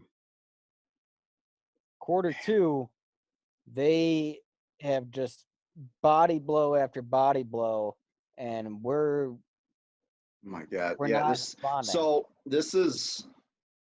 This is what I thought would happen if we go down. So Tampa capitalized on some Rodgers mistakes. They're up big. Brady's a good enough quarterback where he's not going to. At this point in the game, there's no reason for him to take chances. He's going to make the safe throw every time to make sure that there is no. He's got 11 completions for 73 yards right now. He is Think fucking dinking and dunking his. he's got Why? he's got no Why? reason. Why does Mike Pettin refuse to adjust to the offenses he's playing? They're not taking deep shots. They're not. Everyone knows you can beat Green Bay by playing the short game and relying on missed tackles. Pettin refuses to bring pressure, and he plays too much zone. He's not jamming guys. I'm fucking sick of it. I want this guy gone. He Play up will on the not line. make Pressure. the necessary adjustments, and we've seen it by too many teams this year getting beat the same way, and it requires just Herculean effort from guys like Zadarius Smith to break out with a 3-sack game for us to have a good defensive week. They, That you can't rely on your stars balling out with a 3-sack game. yeah. They won't get rid of Patton until like basically the sky falls and like our season gets turned upside down. Like as long as we keep winning, they're not gonna get rid of Patton. Even though our defense could be better than what it is, they won't get rid of Patton. You know, a lot of But people make fun of John Elway and the way that he's managed the Broncos, but I got to say he's one of the few, very, very few general managers that I have seen in football who had the balls to have a playoff team, a Super Bowl team. He had a Super Bowl Denver Broncos team with John Fox that got decimated in the Super Bowl. And he said, you know what? John Fox ain't gotta going go. to cut it. And he found a new coach. And lo and behold, they win a Super Bowl. I hate this idea of you can't fire a coach if you're making the playoffs. That's nonsense. It is absolute nonsense. If you are not making progress, then you're losing ground because everyone around you is making progress. You know what? I feel like the defense has enough talent to be an elite defense in the NFL. I feel like we got enough talent. Maybe not like the best defense, like maybe not Pittsburgh good, but we should be a perennial top 10 defense. I feel like based on like the draft capital and the investment that we have, and we're nowhere near that. Well, dude, fuck the investment. Let's look at facts. Let's look at the players and their performance. We have a blue chip edge rusher in Zadarius Smith. We have a blue chip nose tackle in Kenny Clark. We have a blue chip cornerback in Jair We Alexander. we That got is we got elite at all three levels. At least one player at all three exactly levels. exactly. For us to be performing the way we are, to me it speaks to clear failures on the coaching end. And you know, you look at guys like Josh Jackson, 2nd-round pick, and he's been invisible his entire career. Why is that? Is it really that we misevaluated him that badly, or are we misutilizing him? Um, you know, it just it's really frustrating because anytime that this team has to rely on the defense to win, it's almost always a recipe for disaster. You know, last Mm-hmm. year we thought that Rogers opens week 1 with that the victory against the Bears, and he says, you know, we finally got a defense. Yeah, we did against the Bears. Uh, Turns out the Bears just don't have an offense, and you know, since that time, there have been so few times where the defense has stood up. And yep, yeah, Come they're on on, their come way. on. Are you kidding me? And that was Oh my Alexander. God. Alexander gave that one up, probably 25-yard gain. Brady's got all day in the pocket. We haven't sniffed his jersey all No, year. it's not even close. The closest we got was Rashawn Gary's fucking face mask. That I mean, honestly, Clark's been invisible. I haven't seen Clark do anything. I thought he was going to be a problem all day. He hasn't been. Dude, if Um, I'm evaluating this game right now, like yes, Rodgers 2 picks. It's like what? Rodgers throws 2 picks. That's crazy. The most disappointing part to me has been this defensive line has gotten zero pass rush. Zero. it's Zero. but it's fucking pathetic, dude. We've done okay against the run, but we can't put any pressure on Brady. Tampa Bay is not the fucking Indianapolis Colts, okay? Their offensive line ain't that good. Like, yes, they've got quality players, but they are not elite. What's going on here? Like, and also, I see we don't have Kingsley Kiki out there. Why? No, I haven't seen Why? Kuechly. I haven't seen him at all game. I've seen Adams out there more. Thank you, Chad and Sullivan, coming out with a hit. I've seen Raven Green out there too. I've seen Raven Green out there too, which I'm glad to see Raven Green out there. But yeah, you know what? A fucking field goal here would be phenomenal to hold him to that.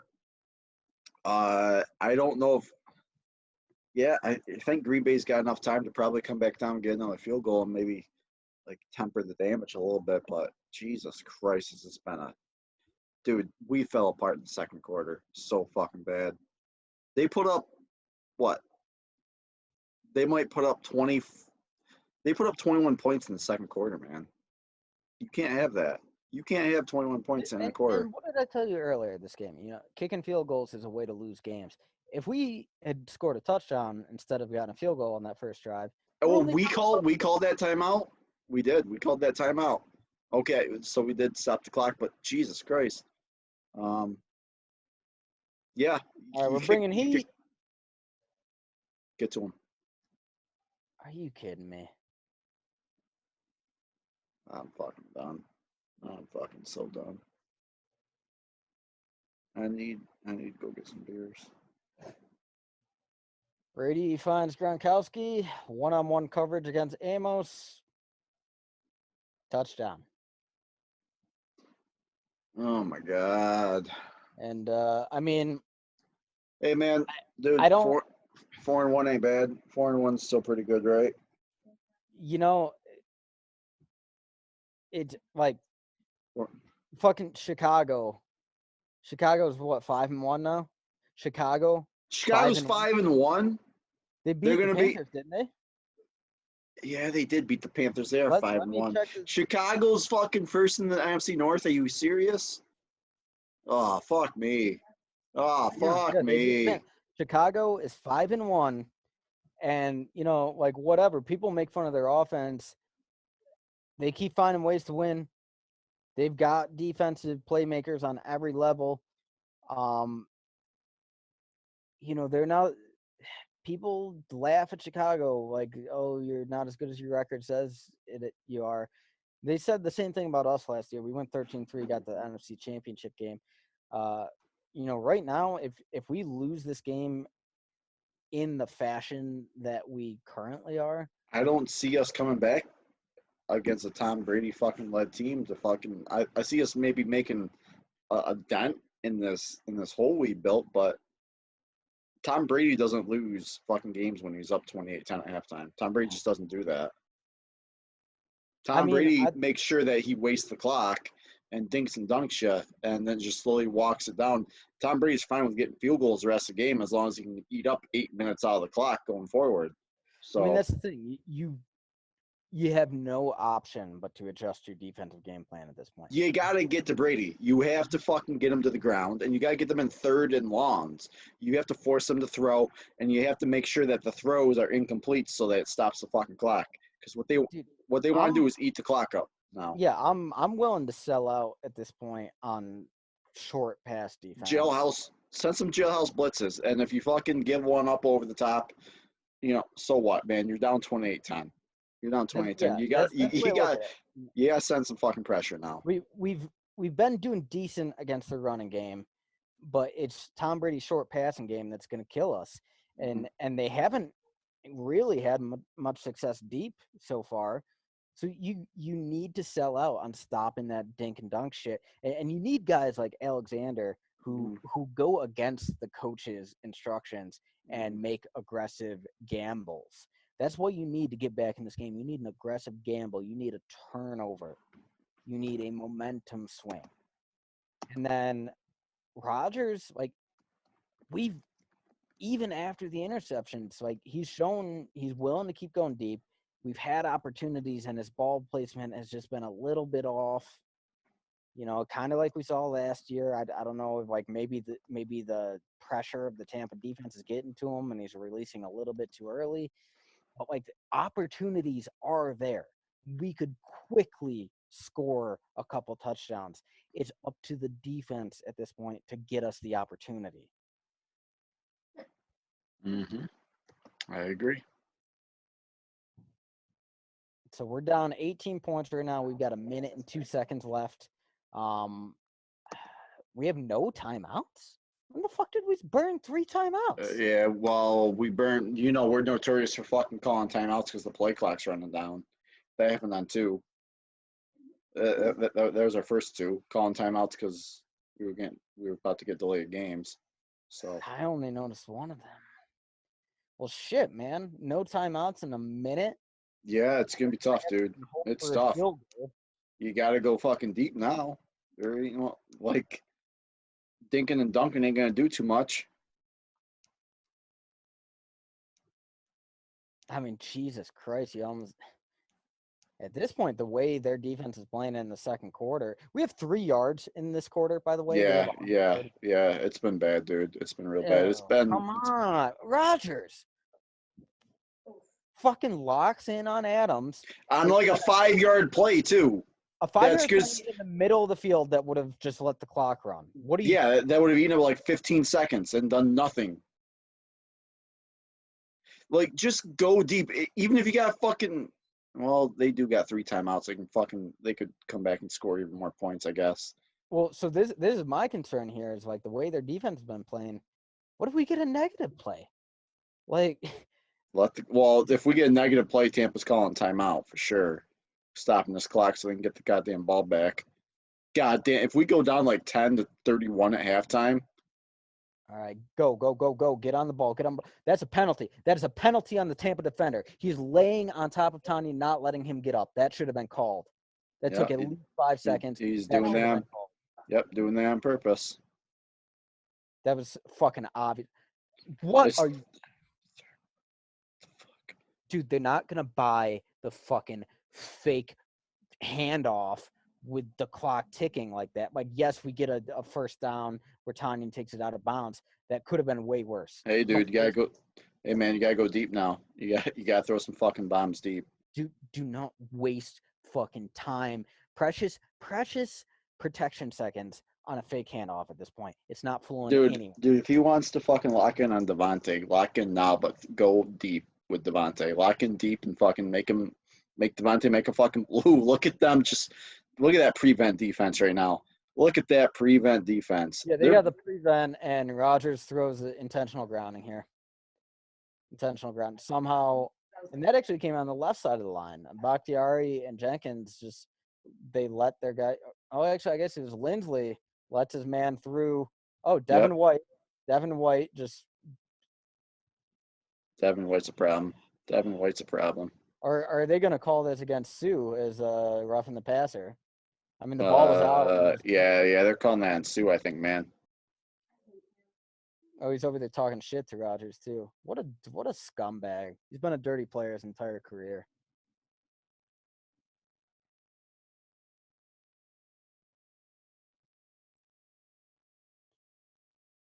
Well, hey man, it helps, I guess. We'll take it.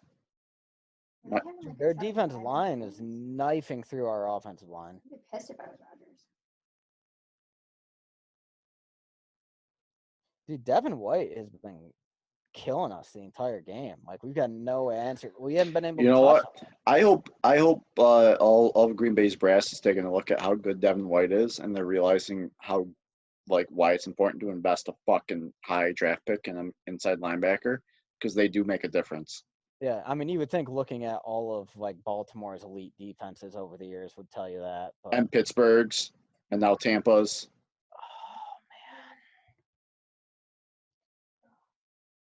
Rodgers takes a shot, but I mean, that was just. It was something. But hold on, even if he caught that, the clock's done. Like, do we get up in time to be like, maybe? Yeah. I mean, I feel like that's almost too deep. Is Rodgers playing for a pass interference penalty there? Like, I don't know if we get. I oh, mean, Jesus Christ, he gets sandwiched by two Tampa defenders. Like, yeah, Roger. Yeah, dude, Rogers getting killed today.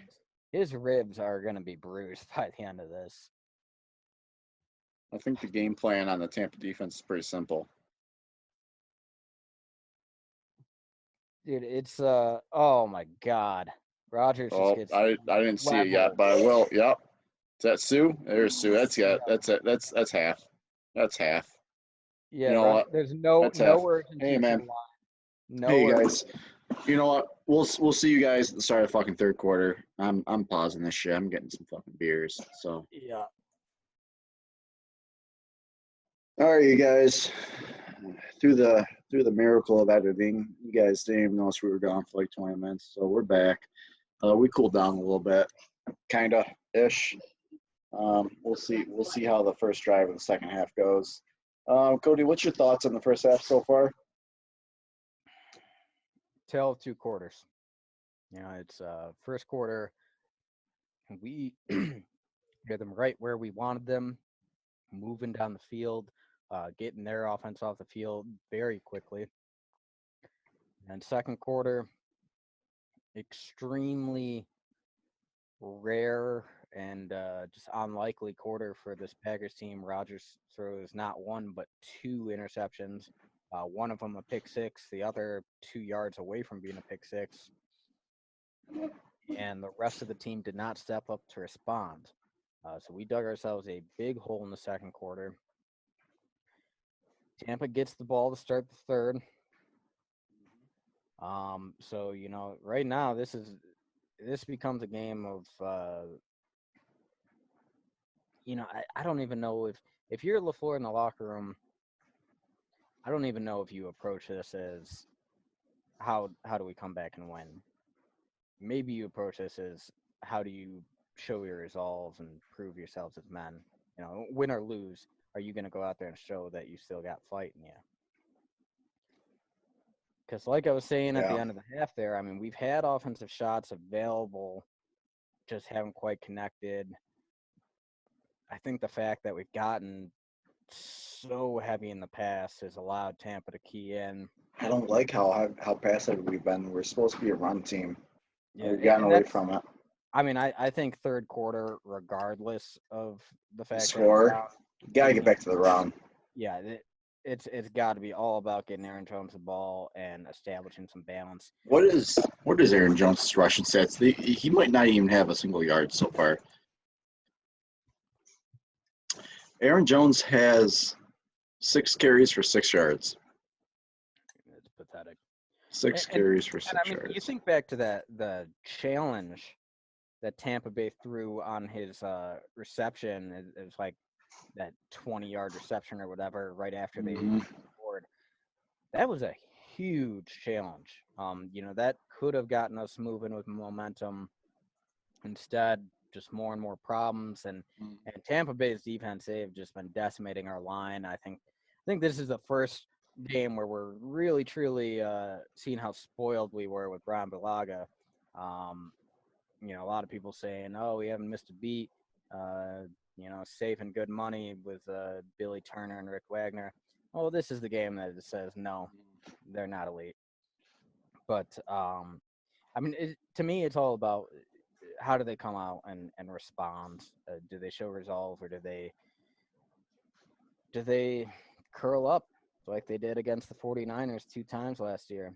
Because if that's the case, you know, Matt LaFleur has been an exceptional coach so far, but that would start to paint a disturbing trend in games where they fall behind. Absolutely. Absolutely, yeah. I would agree with that. Yeah, something. They need to show some adjustments going forward. Rodgers had his worst half of football that I've seen in a very, very long time. He had a 26.8 QB rating in that half. I swear, Green Bay must lead the league in 4-yard plays that turn into 9-yard plays. I mean, that's just the tackling has been a problem for years, and it continues to be a problem. Like they can't open field. Besides Jair, I don't know anyone on our team that can make open field tackles. You see a guy like Devin White out there just locking dudes up every time they get the ball. He's We not need missing someone a like tackle. that. He's We not need missing someone like tackles that. whenever he flies in there. No, It's always a loss. Our I guys, know they they might signed hit him early. Kirksey, but Listen, Jesus Christ, I mean, Tampa Bay, first hey, and 10, hey, 25. 3 and out. You need a 3 and out here. You absolutely fucking need a 3 and out. Pick up probably a 3-yard rush. Looks like it was Za'Darius and Barnes were on him. Kenny, that was a little uninspiring. Did you see how far Kenny Clark got pushed off that ball? Kenny He Clark was- has not looked good this game. No, he was nowhere. That was a run up the middle, and Kenny Clark got pushed way off his spot. What is wrong with Kevin King, by the way, to make him be sitting out after 2 weeks? Got a quad injury. What a little bitch. What a little bitch. Fucking Yeah, dude. suck it up. I think this game should. We've been waiting for the cavalry to come. Like, oh, we're undefeated without Kenny Clark. It's gonna be okay. This game tells us we need to bring in reinforcements, and hopefully a trade is We incoming. have no one. I mean, Oren Burks. Oren Burks just Yep. allows a 20-yard. Did I not tell you that Oren Burks should get the fuck out of there? I don't know what he's doing in there. Why do they have him in there? He is a liability. Get him the fuck out of the game. Man. Put a safety in there. If you I know we got Kirksey hurt and I know we got Kamal Martin hurt. Put goddamn Raven Green in there. Put Shannon Sullivan in for like anyone but Oren Burks. My God, is he bad? I don't understand why they have rotated Ty Summers out in favor of Burks. I thought Summers looked all right. He looked Burks okay. bad. I think they got Burks in there because it was a game plan because Burks he's faster than Ty Summers. He is. I'll give him that he's faster. Ty Summers is pretty fast. But Burks still sucks. It doesn't matter that he's faster. He still sucks. So. Dude, I mean, this is probably Gronkowski's best game of the year so far, right? Yeah, it is. I benched him in fantasy too. Fuck me, huh? All right. Thank you. Tom Brady. It's the best play we've had all game, and it was an incomplete pass. Yeah, it was just a rare mistake on Tom Brady's part, just a bad pass. What do you know? Kingsley Kiki's finally in there. Hey! Yeah, I don't know what the fuck they got Dean Lowry and Tyler Lancaster out there ahead of Kiki for. Kiki showed that he can be a playmaker, and he's still got room to grow. So he should be in there after What do we got? All right, we got 2 down. Okay, we're 7-5. Make it there you go. Thank you, Josh Jackson, for making an open field tackle. I bet those little assholes are gonna go for it, aren't they? Those little fucking. They're at least gonna try to get us a jump. Oh no, they're gonna add on the points at this point. They have no need. Is it a field goal? Are they sending out a field goal unit? I think so. Yep. They are sending out a fucking field goal unit. It's been interesting to watch this game. You know, you look at all Tampa Bay's offensive firepower. If they make this is a 3-score game. It's a lot of fucking points to score. You look at all their offensive firepower with Mike Evans, Chris Godwin. Oh, what is that? Oh, did he bring it back? Yeah, he brought it back. It looked wide right at first, but he hooked it back in. Shit. Man, we got to score 3 motherfucking touchdowns against this defense. I don't see it happening. Hey, bro. Hey. Let's not see how it goes. I predicted 4 touchdowns for Aaron Rodgers. I stand by that, okay? in one half. A 4-touchdown game in one half. Yeah, he's had 6.5 before. I think. But all right, so I mean defense, they did well. They didn't. They did the best they could. They sort of did the best they could, I guess. So it's time for the offense to get out there and, for the love of God, run up the middle. If you keep passing, Aaron Rodgers will not finish this game. We have to be effective. We have to be effective with the ball. Play, and run into the outside hasn't worked. You need to run up the middle. You need to get Aaron Jones in a rhythm and get Aaron Rodgers out of his head, because right now he's frustrated and he's starting to play hero ball. You know what the worst is? I don't know if you're like me, but like, you ever like look at your phone once in a while during a game and you see like your friends are like texting you, but you don't even want to open up the text. You're like, don't fucking text me. Don't talk to me. I don't want to read it. And you just don't look at it. You're like, fuck off, dude. Don't text You me. know they got nothing good to say. Yeah, just talking some bullshit. So I don't even open them, man. I'll fucking look at it tomorrow. Yeah, over halftime, I was curious where Tampa Bay's 2 losses came from, so I took a look. They lost week 1 to the Chicago, Saints. right? Well, yeah, so last week they lost to Chicago by 1 point.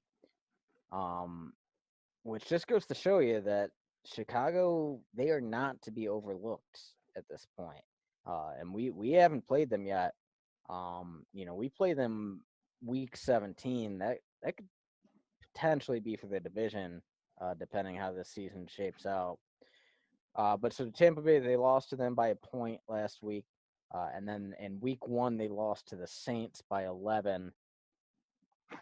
We beat the Saints, but the Saints didn't have Michael Thomas in the lineup then. Yeah. This Tampa Bay team, it's hard to tell. Are we We getting would. outclassed It right would be a now? whole different game if Rodgers didn't have 2 interceptions. Well, that's the thing. Are we getting outclassed, or is this just a Well, complete freak take anomaly? take 14 points off the board for Tampa right now, and that's what the game would be. If not, maybe something completely different. If those 2 picks turn to points for us, even field goals, take 14 points off the board for the Bucs and add 6 more for 16 to what is it, 4, 27, 10, 16? Like 16, it'd be a 16-16 game or 15-16 game, a whole different ball game if it wasn't for those picks. Yeah, I mean it's on Rodgers though. Like this is Rodgers' blunder. It's Rodgers making bad reads, forcing throws, which is something that this is the most Brett Favre game I've ever seen fucking Aaron Rodgers play in a long time. Knock on wood. I don't think I've ever seen Aaron Rodgers have a 3-pick game. Has he had a 3-pick game? I don't know. Off the top of my head, I'm not sure. It's been that long. Oh, shit, Well, we man. have. You know what? They must have seen something on tape that they like for these toss plays. I don't see it. I mean, we got some positive yards there finally, but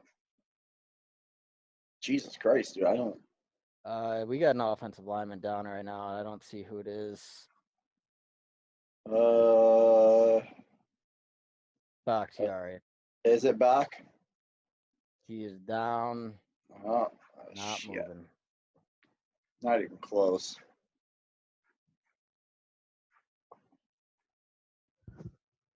Really fucked this one up, didn't you, Rodgers?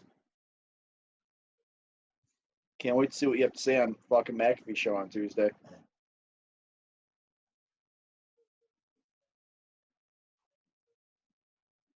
Can I see a highlight? Can you show me a fucking replay of what happened to Bach?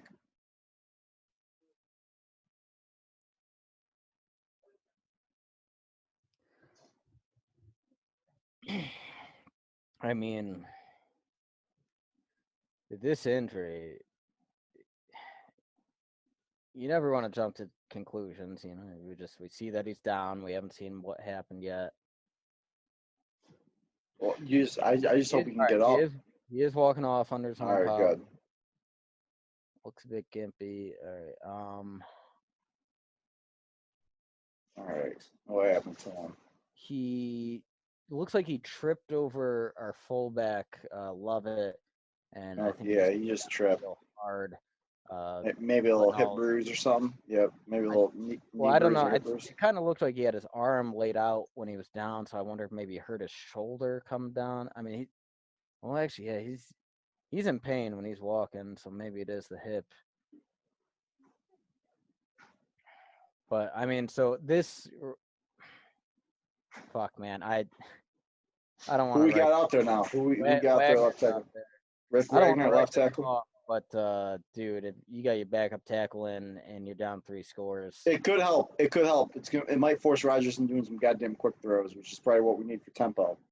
Instead, we get 0 push and God, this is the Jones worst tackles game. us off. The fucking Bucs defense are looking like the goddamn like steel curtain Steelers defense, or like the 2000 Ravens defense.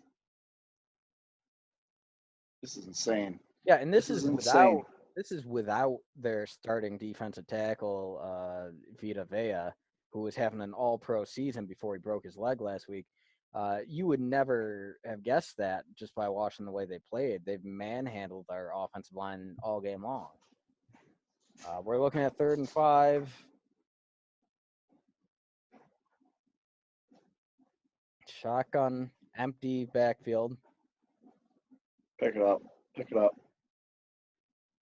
Oh man. I don't understand why have we completely abandoned all the crossers. We were killing them on crossers to start the game, and we haven't used them since. Instead, Rodgers is sitting back. We have, I don't know if it's their coverage or, I mean, we just have no developing plays. Rodgers almost throws a 3rd pick. It's in the defender's hands, and he just dropped. That's Winfield Jr. too. Yep. Wow. Rodgers is seeing ghosts. Rodgers is seeing fucking ghosts back there. Hey, And I don't know if you noticed on that play, but Wagner, I don't know if it was a miscommunication or what, but he's the left tackle right now. He was not the leftmost blocker on that play. He ended up dropping back in space, blocking nobody. Well, a running back came and picked up the edge rusher. So yeah, he's got no fucking business out there at left tackle. I almost wonder if you put Jenkins there at this point. And oh man, this is gonna be a tough game to watch going forward. Hey, the defense has to get us into this game. Just get back into it. I mean, man, how do you go from looking so good in the first quarter to looking this bad the rest of the game? Like, this almost shows how much better Tampa is at making in-game adjustments than Green Bay is. I mean, Brady's done that throughout his career. A lot of people have always attributed it to Belichick, but Brady certainly plays a role as well in those. Brady's not going to let them lose this game. They're up too much to lose the game now. Everyone talks about halftime adjustments. Tom Brady doesn't do halftime adjustments. He does series by series adjustments. Yeah. All right. So the first couple series, we had them bottled up, a couple 3-and-outs. They haven't had a problem moving the ball since then. And you would expect that it would be Mike Evans and Chris Godwin and all them. They've not had huge games. Brady's been tearing us up with guys like Gronkowski, eating through the middle of the field because the middle of our fucking defense has been an issue since Charles Woodson retired. Yep.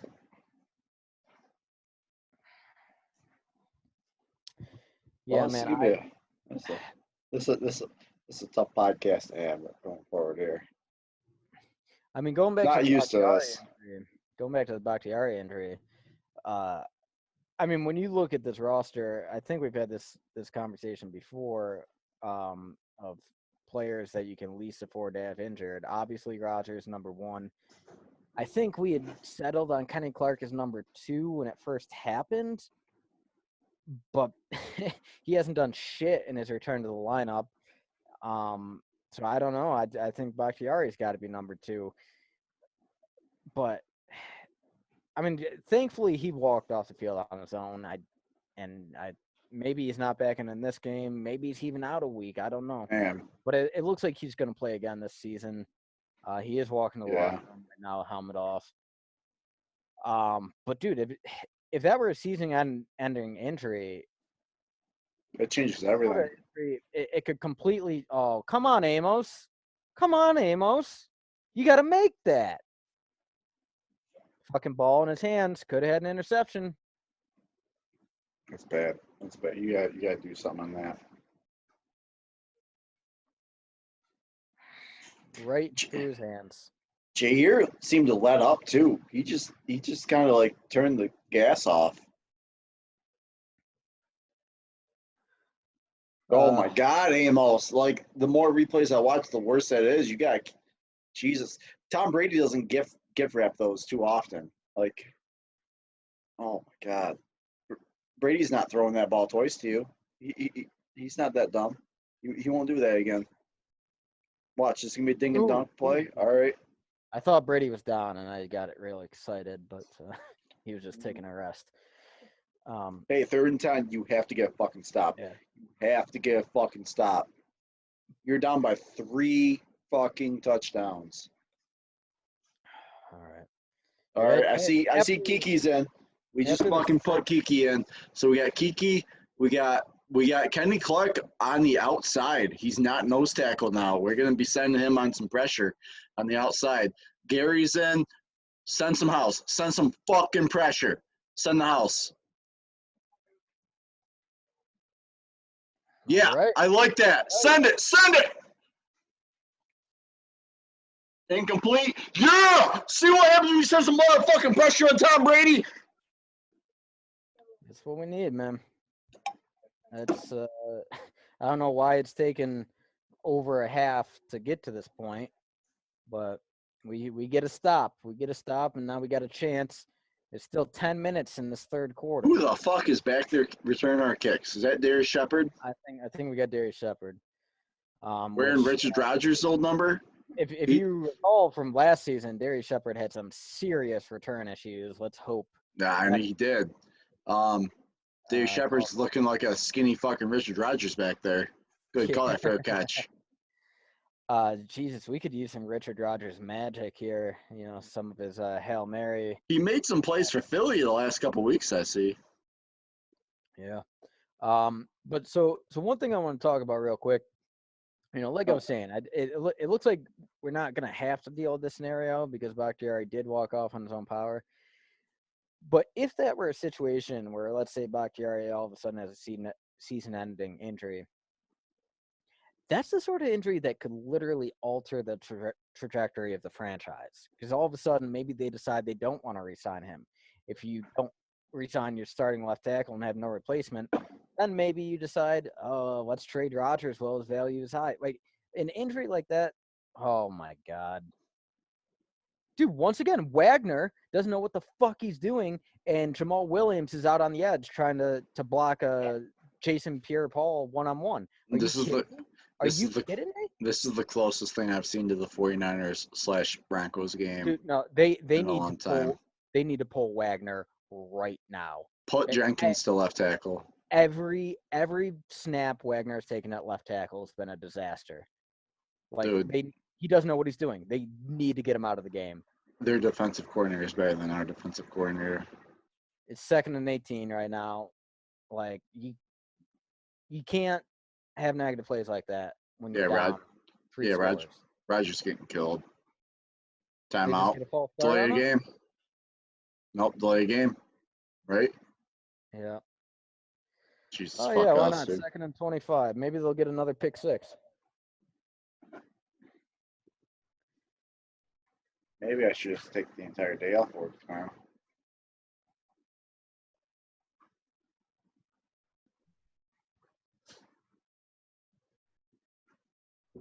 All right, so I've got my volume on really low for the broadcast, and it sounded like they said Bakhtiari has a chest injury, questionable to return. So it's probably ribs. Yeah, with the score of this game, I doubt we see him back the rest of the game. Yeah. 3rd and what? 17? 3rd and 16? 3rd and 18. Oh my God, dude, this is fucking bad, dude. This is a bad fucking game. I mean, 3rd and 18, down 3 scores. I guess just get the ball to one of your playmakers. Hope that either Adams or Jones can make people miss. I don't know. Who we got next week? Who we playing next week? I'm not sure off the top of my head. I hope it's an easy team. On Rodgers. Oh, all right. We pick up the 1st down. Going to Adams. Do we? Yeah. All right. Thank God. Looking like Josh Allen and fucking Bills out there on this 3rd and long. Since the Bills get every fucking 3rd and like 75. Dude, look at how deep they drop White in the coverage. Like, dude, he's an all-purpose linebacker. Don't you He's, wish we had one of those? yeah, it would be really nice if they could have just drafted one. You know, maybe a little Patrick Queen, seeing as he was available on the board. But I swear to God, Jordan Love better pan out. He better fucking pan out because Patrick All Queen's right, looked like there a we fucking go. There beast. we go. You go up the gut and you pick up 5 yards. Who would have thought? Who would have thought?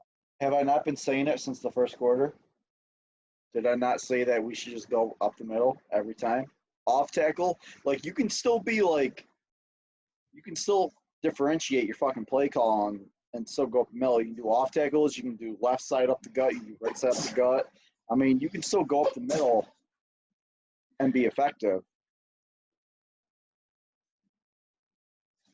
You So gotta get. you know that if the roles were reversed right now and Tom Brady's team was down 21 points, he would have everyone on that team believing that they had a shot. Is Aaron Yeah, Rodgers going to inspire that kind of confidence? Rodgers is a little bit of a different leader than fucking Brady is. They both get kind of fiery and pissy when things are going bad, but I feel like Rodgers has more negative body language about it. Yeah. Like Brady gets pissed at the situation. Rodgers, he seems to like pout Have about the situation. Have you been watching Rodgers' interviews on Pat McAfee show? No. So he's been giving like 40-minute interviews, like so you get like a real glimpse into like Rodgers as a person. He's a weird guy, man. He's a pretty weird guy. He All is. right, He's a weird we guy. got 3rd and 3. Our weird guy quarterback in the shotgun, on the move. First down. Going to Devontae Adams. Nice little out for about 5 yards.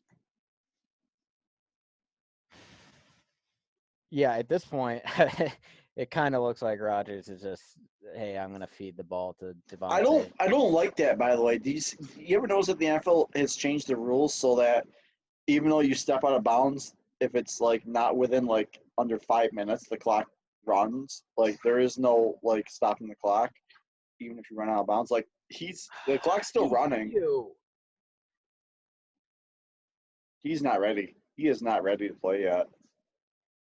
He's just not ready. Pull him. And you replace him with who, man? Yeah, that's a good question. I don't know who Malik Turner maybe. I I almost don't wonder if you know. just put Sternberger out there. I mean, he's got some speed. Yeah, maybe, dude. I don't know. Jamal Williams. Put Jamal Williams out there, dude. Jamal Williams is probably, dude, if I'm picking an offensive MVP at this point, probably Jamal Williams. Uh, you know, Based he off the 2 fucking good plays he's had, yeah. there is no offensive MVP in this game. Fucking hell, man. That's Dude, bad. Williams just had room to run, but Devin White, with all of his speed, he comes in there and got just a piece of him. I mean, almost this borderline So horsepower. so But every week I do this like happy hour with like Cheesehead TV where like a bunch of people get on. We do happy hours on Zoom. I'm definitely getting on this week, and I'm gonna really fucking hammer home the fact that Green Bay needs to fucking draft a elite inside linebacker because this Devin White is fucking destroying everything we're trying to do. yeah, dude, single-handedly, really. Yeah, and if you watch, I see on this play we put our tight end into motion. You can see that they got Levante David manned up on him. I mean, you feel confident enough to put your middle linebacker man on man on a tight end. Good play by Devontae. Backers. Wait, did they call him out? They Let's see. called him out? What? Yeah, that's out. That's out. He didn't make that. Oh, Adams with a real nice catch, but he just couldn't quite get in bounds. dude, you gotta go for it, right? At this point, I mean, even though it's like middle of the 3rd quarter, you're down by 3 fucking touchdowns. It's 4th and 8, but we're not. Don't love this, dude. Don't love this. I don't know either, man. Well, shit. We're still on our side of the field. We're still on our side. God, barely, but barely, dude. They almost blocked that punt. Dude, I don't like this at all. It's a slow burn. It's a slow burn, man. If they even score a field goal, we're done. If they even score a field goal, the rest of the game we're done. And one of our players is down too. I didn't see who it was. I hope it's like Ken Clark or some shit like that.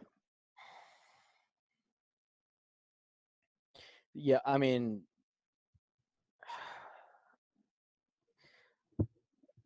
well, I guess let's start talking about it because, frankly, the way this game is going, I think we can probably chalk this one up as a loss at this point. Yeah, yeah, pretty much, man. So let's most disappointing part of the game. What I mean, for me, Um, I think it's got to be the utter and complete total lack of pass rush, especially when you bring Kenny Clark back in the lineup. You know, he was supposed to make a difference. He's been invisible out there. Everyone on the defensive line's been invisible. Zadarius Smith, Preston Smith, both of them, Rashawn Gary. No one. I don't think I've seen Brady. I think I've seen him on the ground once today. Like yeah, yeah, you're he's not been pretty clean. He's been pretty gonna clean. win a game like that. Um, I think mine would probably just be. It's a rare thing for me to say. It's just Aaron Rodgers' decision making. Really, it kind of really cost us the game early on. Like his affinity for Devontae Adams kind of cost us. Like it's worked in the past, but this game it just kind of came back to bite him in the ass, where he just force feeds Devontae because he's got this like trust in Devontae that he doesn't have in other players, and I don't know. Like I feel like everything's like a trickle down from there. If if he didn't throw those two picks that were both to Devontae, the whole game plan is wide open. The whole game plan changes. Now we're forced. We're forcing the throwing. We're forced into playing a certain type of defense. We're Well, forced hey, into doing this. I'm So also gonna say, you know, let's not forget the coaching staff in this because that second quarter went terribly, but we kind of contributed to that, and we didn't need to completely abandon the running game in the second quarter, but we did. At this point in the game, we have no choice but to keep throwing, and against this defense, you know, we're gonna need just some spectacular one-on-one performances to have any shot whatsoever. I don't know why. You know, Aaron Jones is arguably your best offensive player outside of Aaron Rodgers. Um, why did we not try to get him more involved? And why, when we did try to get him involved, we're only doing outside tosses? Are you kidding me? I don't like the idea of doing outside runs on this on with this linebacking core. Dude, it boggles my mind that I don't know what they you know saw on game tape that thought it would be a good idea. I don't know what they saw. it's crazy. It's crazy. Like as a as fans, as laymen who we just watch broadcast.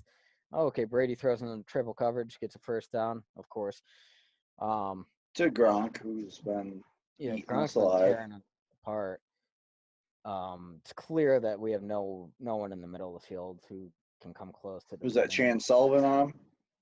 Dude, No, no, that was this is Ray just this is just shitty to watch. Like I don't even want to watch this shit anymore. Almost, man. It's just so fucking demoralizing and Oh, upsetting. all right. I think they just got 12 men on the field against us. Oh, And cool, yeah. all right, yeah, they This game's over. call a timeout right. Call a timeout right now and get your team under control because This they're game's over, man. This game's over. It's over in the third quarter. Dude, Patton's got to go. He's got to go. It's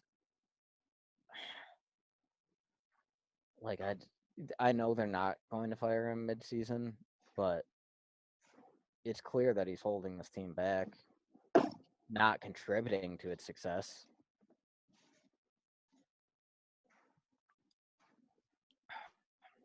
But back to Rodgers' picks. The second pick, I'll give him some leeway on it. It hit Adams in the hands. Yeah, it was tight coverage. Yeah, he probably could have found a better receiving option, but it hit Adams in the hands. Adams didn't bring it in. It bounced, and the pick happened. The first pick, it was a bad decision. It's the sort of decision that you would see a guy like Sam Darnold make, like throwing across the field on an out route, in tight coverage. Like, yeah, the defender's gonna jump it, Mhm. and like that.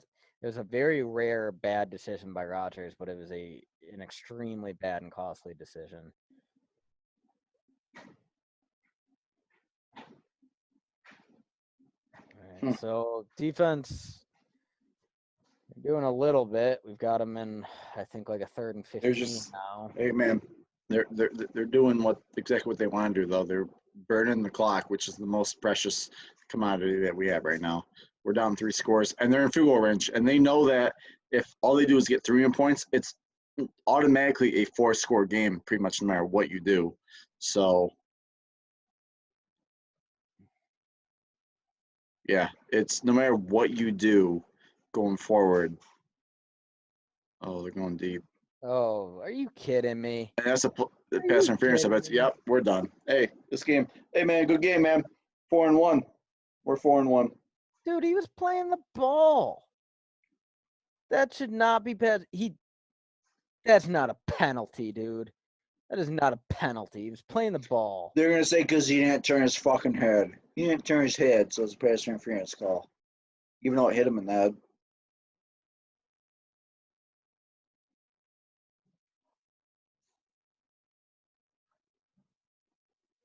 Dude, and it's been these no-name receivers who are making all the impact in the game. Yeah. Like, we haven't really heard Mike Evans or Chris Godwin's names Chris hardly at Evans all. or Mike Evans doesn't even have a catch today.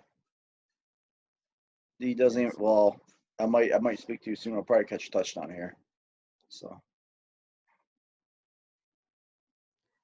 Yeah, I think they probably just run this in untouched. Oh, timeout? Did we call that timeout? Or flag? What's the there's flag? a flag for what? For what? Well, encroachment on us. Oh yeah, yeah.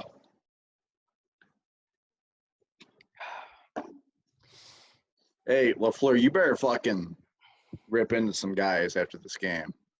And you better not go easy on Rodgers either, because he's a lot to blame for this fucking game so far. Maybe you should probably tell Rodgers to get the fuck off Pat McAfee show on Tuesdays and start fucking watching some more game tape. Dude, Brady is just going to Gronk play after play. It just seems like now that they're up so big, now's the time to start to like develop some more chemistry with Gronk going forward. It just Tampa's seems got like one of those things. 0 penalties today. Yeah. Yeah, now you think about it, I don't recall seeing a single fucking penalty on them today.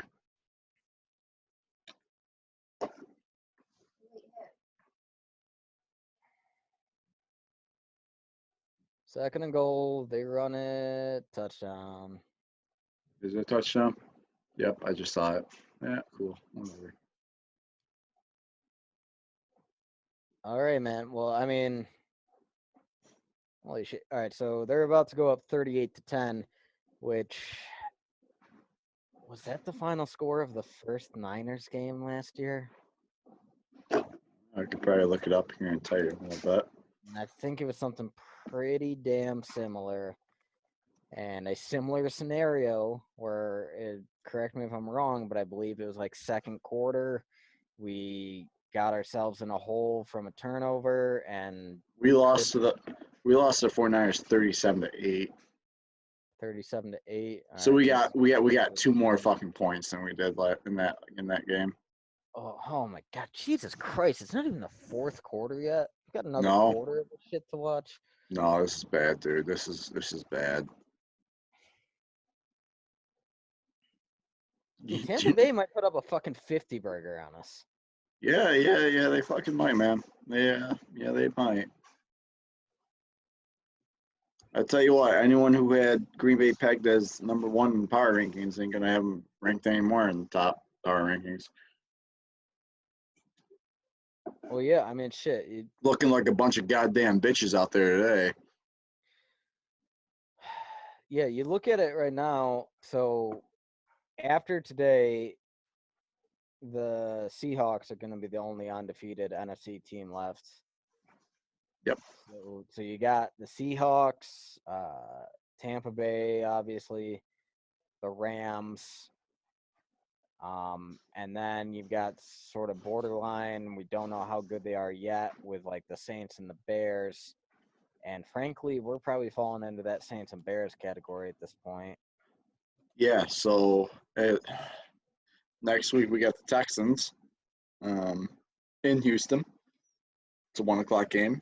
Hopefully we have a comeback game going forward. One can hope. You know, they always say good teams don't lose 2 in a row. Yeah, and that would hopefully hold true. After that, we got the Vikings at home. Vikings they just got decimated today, but Vikings are like crumbling. Like I don't really understand why they still got a lot of their pieces. well, Dalvin Cook was hurt today. Dalvin Cook was out today, but that rookie receiver Justin Jefferson, he's a problem. He's going to be a problem this time around. I put Jair on him all Yeah, day. yeah, we have to. And then after that, we got the 49ers in fucking San Francisco. Is it still Candlestick Park or they got a new fucking stadium? I don't know. Well, it's we got a Thursday night game against San Francisco. 3 games from now. I'm not going to go too much further than that. There's no use in going further than 3 games out. That's our next. That's the next three: Texans, Vikings, San Francisco. Only the Vikings are at home, so we're on a little. Actually, we played a lot of games on the road so far. Come to think about it, I think we closed pretty home heavy. So you know you got to hope that we do, even though but the that fans, doesn't really even hold much of a fucking well, home so I field was gonna advantage say, anymore this year. But even though the fans aren't there, like at hopefully the least they weather get to. still plays a role. Yeah, our Week 17 game is at Chicago, but other than that, our Week 16 and Week 15 games are in Green Bay. We play the Titans, which will be really good to play them at home on 2 days on December 27th. That's going to be a Sunday night game. It looks like, and we got the Panthers coming into Green Bay. Titans are So looking good. I mean, they just yeah, decimated the Bills, who were yeah, looking like one of the top AFC teams. yeah, And then Carolina, you know, they're looking a lot feistier than a lot of people thought. And by the time we face them, they're going to have McCaffrey back, who's clearly the best running back in the league. yeah. Um, Mike Davis looked really good in his fucking absence, though. It might be more of a system thing, but McCaffrey's really good. McCaffrey's got the skill. It's just I think Carolina hit Dude, a home run with their do you coaching know hire. do you know how fucking bad I want a Devin White on our defense? I just want Devin So White so bad. speaking of, Look at just look who's making a play. yeah, nails Jones for like a 4 or 5 yard loss in the backfield. Wagner once again completely whiffs on a block. What is Rick Wagner doing at left tackle? Are you fucking kidding me? Get him out of there. He's gonna get Rodgers killed. This game's done. You know what? It's almost to the point now where do you even play Rodgers in the fucking fourth quarter, or you just put in his goddamn backup, man? Put in Tim Boyle. Put in AJ Dillon. Get some fucking reps for the rookie. Like Yeah, I mean, it's about to that point.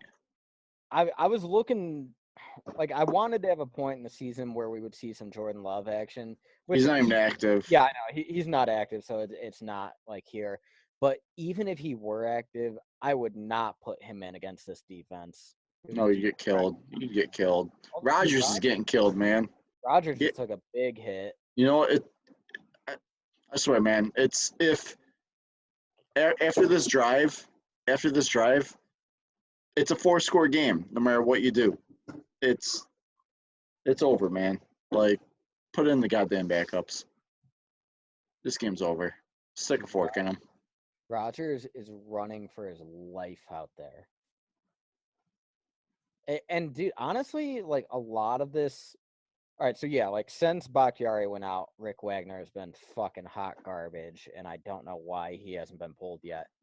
But before that, like Rodgers has had, yes, there's been pressure, but he's had time. A lot of these, it's coverage pressure, man. Like I couldn't name you a Tampa Bay secondary defender, if I'm being honest, but they have just covered our receivers like white on rice.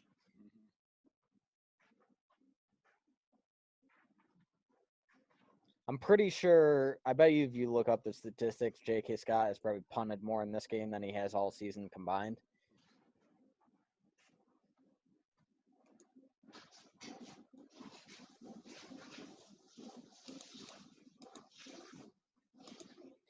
All right. Well, I gotta look now because this is going so fucking wonderfully. This is gonna be a great fucking podcast. Fucking promote. I'll tell you what. Hey man, it was bound to happen at some point. You know, I had been fearing when we had to do our first losing podcast. I'd hoped that it would be a tighter game than this, but you know, it's part of podcasting. You got to deal with the good and Gotta the take bad. good and the bad. I get it, man. I get it. So I'm looking right now. I want to compare our upcoming schedule with the Chicago Bears' upcoming schedule. It's a good idea. Do it up.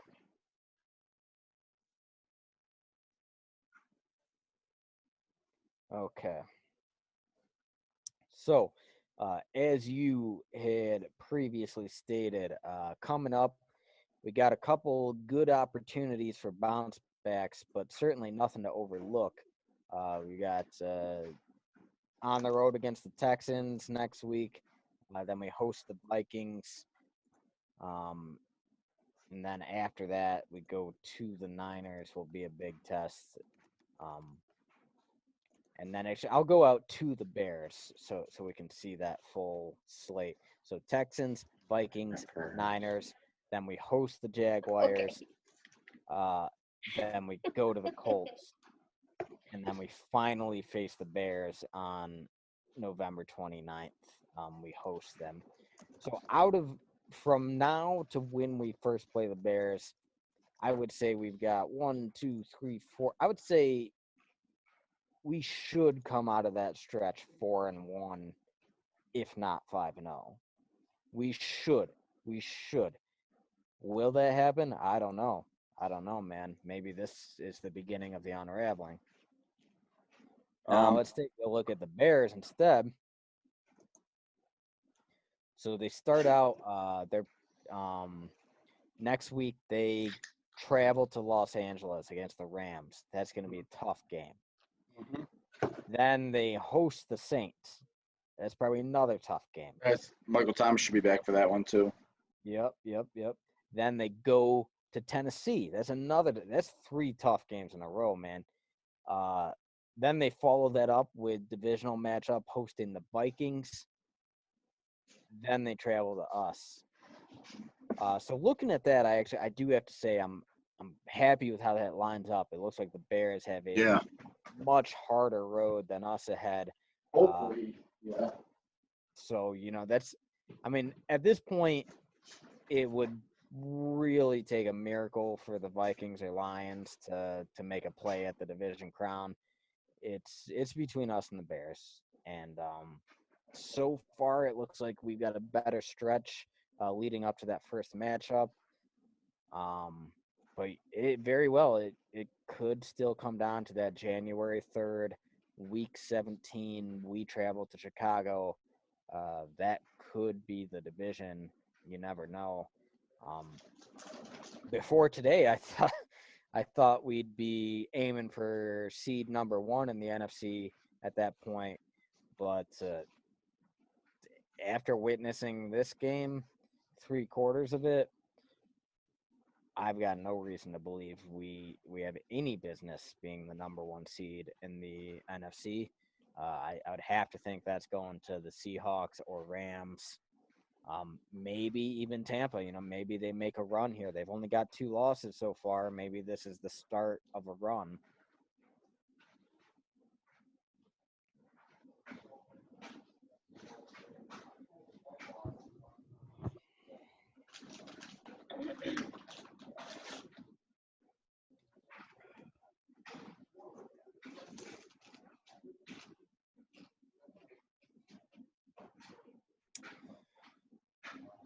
So Tampa's got the ball about the 48. They run around Jones across midfield. About on the Green Bay 48 or so. Coming up with the second down. It just sucks, man. We spent 2 weeks looking forward to this goddamn game for it to be this big of a fucking blowout. Man. And dude, and the disappointing thing is we came out with energy. We're so used to see. We thought it was going to be the other way around. I legitimately thought this would be like a 38-10 game in Green Bay's favor, almost, based on the first quarter. No, seriously, I was thinking. We haven't scored a single point since the first quarter, man. They've shut us out. They shut out, like, we got the number one offense in the NFL, and they shut us down after the first quarter. And, the disappointing thing is you just have not seen the offensive adjustments. We just keep trying the same things, and they're failing. Yep. And dude, oh, my God, I'll say it again. Get Rick Wagner out of there. He's got no business. I just hope David Bakhtiari can play next week. I hope there's nothing. I hope he's just out because this game's out of reach and it's just precautionary. Yeah. I mean, I will say this, even if he's out for a week or two, it's next week we have the Titans. Like, yeah, they've got talent on We don't. We got Texans, not Titans. That's what I meant. The Texans. Yeah, which do they switch fucking JJ Watt to go on the other side now, on the fucking left side? I know he plays on the right side, but so let's talk about this because like it's just blatantly obvious watching this game that Rick Wagner is not going to be the left tackle next week. Oh, pick it! Oh, you fucking idiots! No, they won't. They won't. It's Ty Summers. It's Ty Summers. He can't make that play, man. Dude, that ball gets deflected up into the air, just boing, just up there 10 yards in the air. 2 different Packers have a chance at it, and no one can get it. It's a nice wrap-up tackle by Barnes, though. Dude, honestly, Barnes seems like one of the few guys on this defense who's fucking out there to play. I think that's what's earned him the playing time he's got. All right, so here's a couple things I want to talk about going forward because I don't want to talk about this shit show anymore. Going forward next week, we're not starting Rick Wagner at left tackle. Nope. I hope not. I fucking hope not. So if Bakhtiari's injured, let's assume he's injured. Who do you put at left tackle? Do you try to make it work with Jenkins? Give him a shot? Do you try Billy Turner?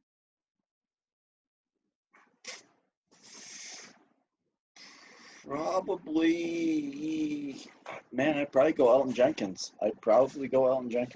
Dude, I'd do the same. Absolutely. You give him a shot to see what he can do at this point. What? I'd probably move Billy Turner to right guard, and then possibly Rick Wagner to right tackle. He played okay at right tackle. He's not holding up well at left tackle, but he played okay at right tackle. Yeah, no, dude, I thought he played pretty well at right tackle. It's just clear that he's not prepared for the left tackle. So yeah, man, I agree. You put Wagner at right tackle. Lucas Patrick to left guard, probably. Yeah. Yep. And then you see if Jenkins can handle left tackle. Because if you all of a sudden discover, like, hey, Jenkins can handle left tackle. Don't say it. Don't. It gives you options. Go there. Hey, no, trust me. Don't you start saying we don't re-sign David Bakhtiari. Hey. you know how much I stumped to keep Brian Balaga. I am not about to get rid of Bakhtiari. Like I am all if you have a proven tackle, you keep them. He That is my he's the belief. best left tackle in the Yeah. NFL right now. No, that is my belief. That is my belief. Soundly I 100%. don't But I I'm don't saying want him to saying turn into Tyrone Smith though. Holy shit, do I not want him to turn into Tyrone Smith? But yeah. that But I'm that just dude's saying, just been hurt and yeah. not playing and just eating paycheck after paycheck. But I'm just saying if you have Jenkins at left tackle and he has success, it does give you options. And in an ideal scenario, maybe it gives you the option to like, hey, he proved he can play tackle either position. We're making him the right tackle of the future, and he has flexibility to swing to left if needed. Um, so yeah, I'm on board with the idea of testing him at left tackle to see what he's got. Uh, but maybe it never even comes to that. Bakhtiari, they said he was questionable for this game after the injury, so maybe he's fine next week. My next question, because it's fucking just clear and obvious that this defense needs more juice, and it's not going to come through a coaching change, so it has to come through player acquisition. Do we try to go out and trade for someone before the deadline? We've got what, a couple weeks left. it's not the trade I want us to make, man. It really isn't. No, I don't. You know what? Just seeing Gutekunst and what he's done so far as a GM, he's got he's not totally Ted Thompson, but he's got too much Ted Thompson in him to fucking. Did Ted Thompson ever make a like an in season trade ever in his entire tenure? I don't think so. And near as Gutekunst, I don't like other GMs do it. I don't think that we're a team that does it, man. Hey, I don't no, think we no, do it. I will say, Gutekunst did make an in-season trade when he traded Haha Clinton Dix away to the Okay, Redskins. and that So, was a good trade. That ended up working all right. so I won't completely discount the possibility of an in-season trade for a player. And if you look around the league, there are teams with very bad records that need draft capital and have defensive line talent. Looking Mm-hmm. at the Houston Texans, Yeah. the New York Jets. I feel like there's a number of options. Denver Broncos. Uh, we Not could. for not for nothing. Like you keep going here a second. I'm going to comment on the game right now. I am not a big fan of seeing Devontae Adams out here catching balls when we're down by 4 fucking scores. I do not like to see our starters out there. I do like seeing AJ Dillon out there, but let's get Rodgers out of this game. Let's get Devontae out of this game. I better not see Aaron Jones in the fucking AJ game. Dillon, AJ Dillon, rumble, young man. Yeah, get this guy some carries. Now is the time to get this guy some carries. Dude, honestly, every time he's touched the ball this year, it's been a positive play.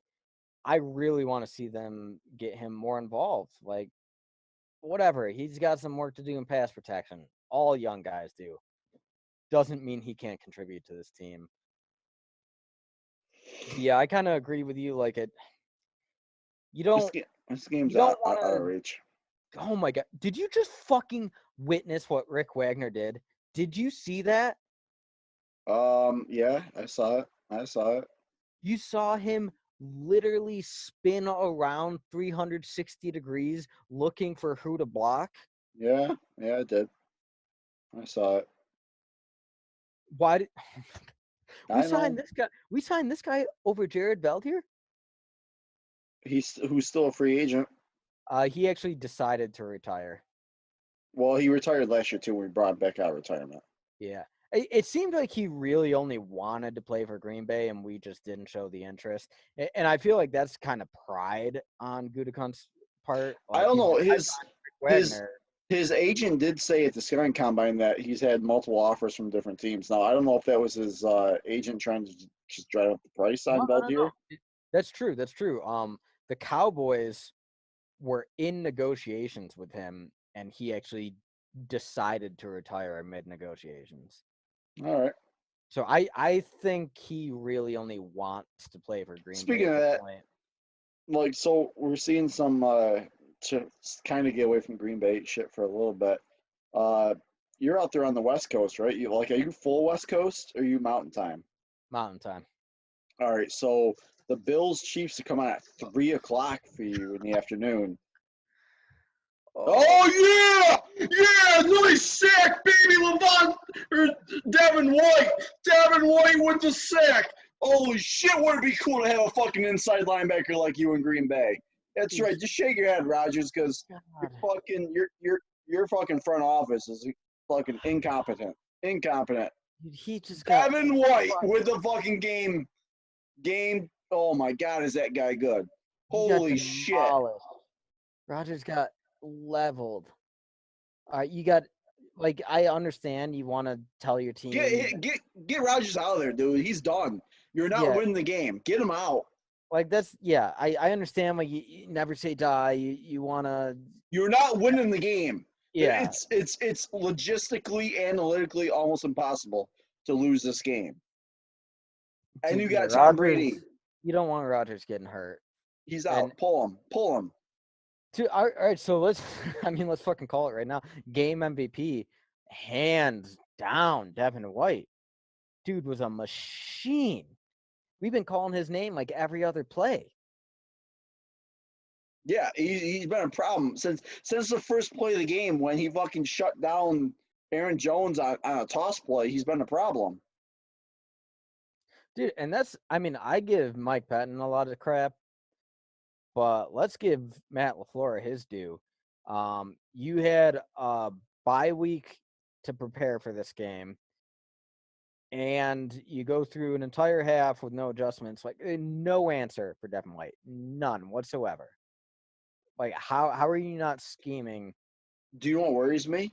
Is if Devin White's this big of a problem for the Packers offense, just wait until we go up against Roquan Smith as the inside linebacker of the Chicago Bears.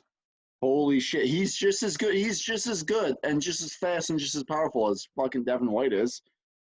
Roquan Smith is going to be a problem for us every time when we play him later on this year. You got to come up with something for those inside And linebackers. you look at you look over to Seattle. They got Bobby Bobby Wagner. Wagner, another problem. You look at the Niners, Fred Warner. Another problem. I mean, that's something. How does this organization not recognize the importance of an elite middle linebacker? We, Clear and obvious. Can you name the last time we had like an elite middle linebacker?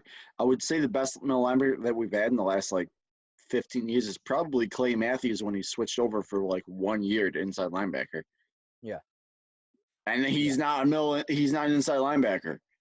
So I mean, No, I mean, Nick literally, Barnett was good, but he wasn't like Devin White good. He was just solid in his fundamentals.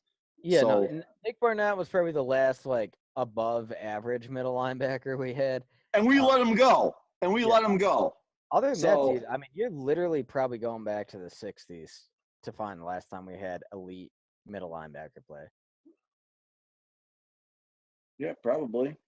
Yeah, probably.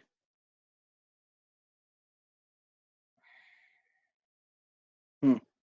Man, this Well, game, hey, I tell you what, uh, we're gonna probably see Tampa again in the playoffs. So dude, and that's the thing, man. I looking at the schedule, you only get so many shots against other conference contenders to get that head-to-head card in the seeding. And I looked at it and I said Tampa Bay and San Francisco.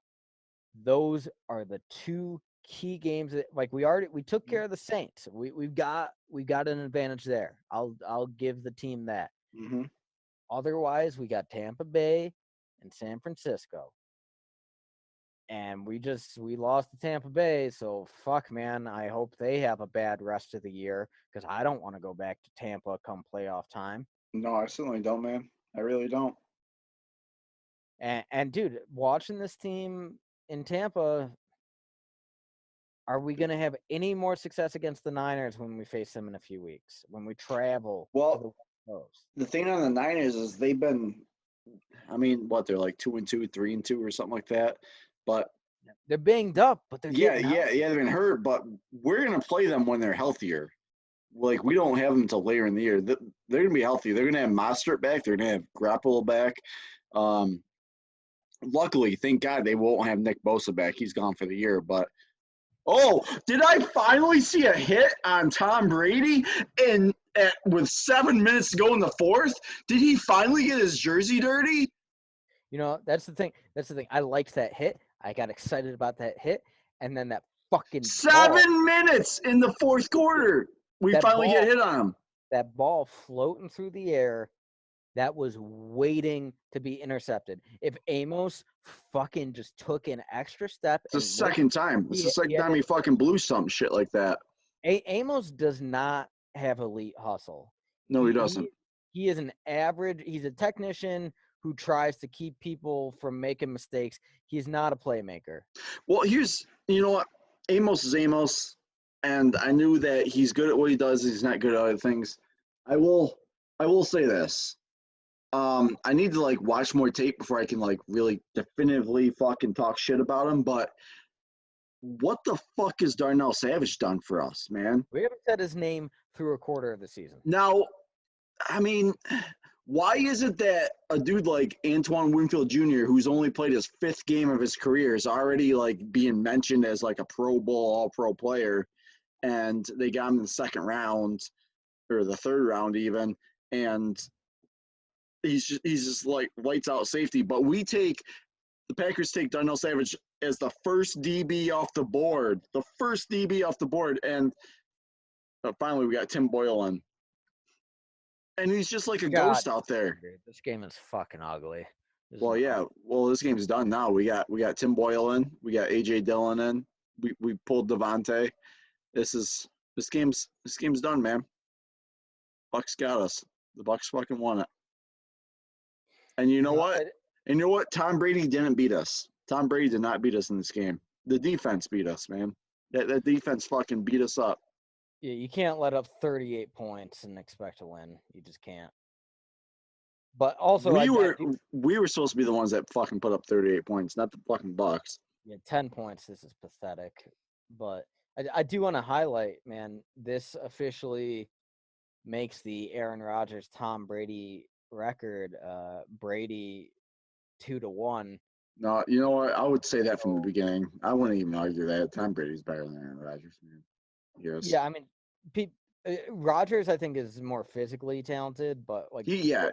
Brady's the fucking goat. Rodgers has more intangibles. He's better. He's more athletically gifted, but Tom Brady's just got. Tim Boyle. Tim Boyle. God. Yeah, Tim Boyle. Yeah.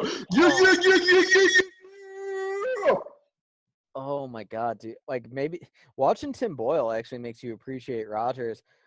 Whereas like Tim Boyle, he's in here like second snap and gets strip sacked. Tim Boyle beat out AJ Love or Jordan Love. So that just goes to show you. Just imagine Jordan Love out there right now.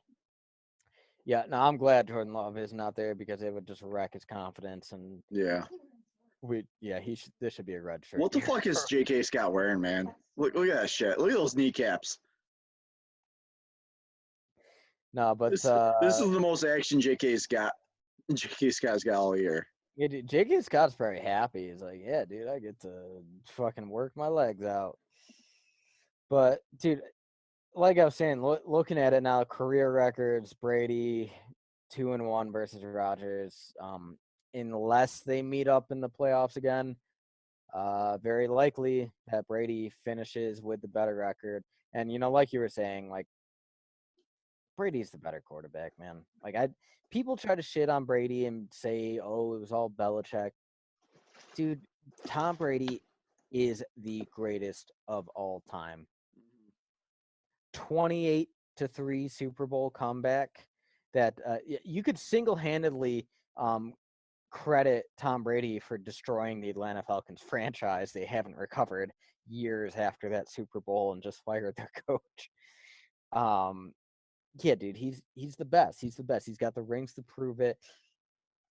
He might not be as good as he used to be. He might not. He was never the most physically talented, but the dude's got the it factor. And I'm not trying to discredit Rodgers here. I am incredibly thankful that we've witnessed, a decade and a half of Aaron Rodgers elite play, Hall of Fame play. Frankly, I think we should have gotten more Super Bowls out of it if our organization surrounded him with better talent. Hmm. Um, Could but you yeah, imagine? Could you imagine if like the Packers did shit like drafted like a CD Lamb for Rodgers in like the first round instead of like a like a Demarius Randall or some bullshit like that? dude, I saw kind of an interesting. I was looking at a list of like trade options recently, and I don't think we would do this just for financial reasons. But one of the options I saw was so the Cowboys, they just paid Amari Cooper a shit ton of money. They just drafted CeeDee Lamb in the first, and they got Michael Gallup on the last year of his contract. They're probably not going to be able to pay Gallup. So, like, will they trade him away?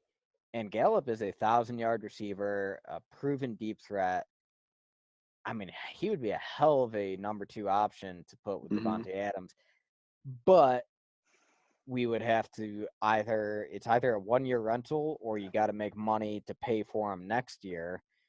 Um, yeah, Hmm.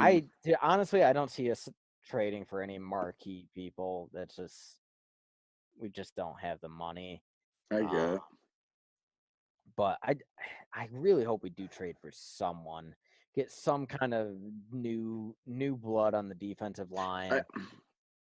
it makes you almost wish that we had like um a GM similar to like John Schneider in Seattle. That Schneider's dude, super aggressive, man. yeah, he is really aggressive, man. I like the way John Schneider does business. He came from the Ted Thompson tree, but he is nothing like Ted Thompson. Nothing like him. Like he went out and got Earl Thompson, no, Jamal Adams, which he gave up a king's ransom, but he is looking phenomenal. He's fitting in so Yeah. good with Well, that dude, fucking and team. even like you don't even have to look at the splashy moves like that. You can look at Yeah. like last year. I think he gave up a fifth rounder to get what Quentin Hey, Diggs, hey, I Lions. want I want to throw something out there at you right now. It's like a hypothetical. Since this game's about fucking over and it is what it is. I mean, they even pulled Tom Brady.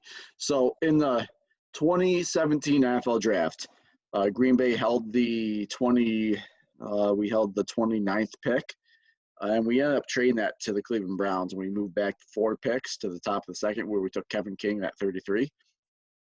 Now everyone really bashes on Green Bay for trading back because the Steelers took T.J. Watt at 30, who's like all pro, right there.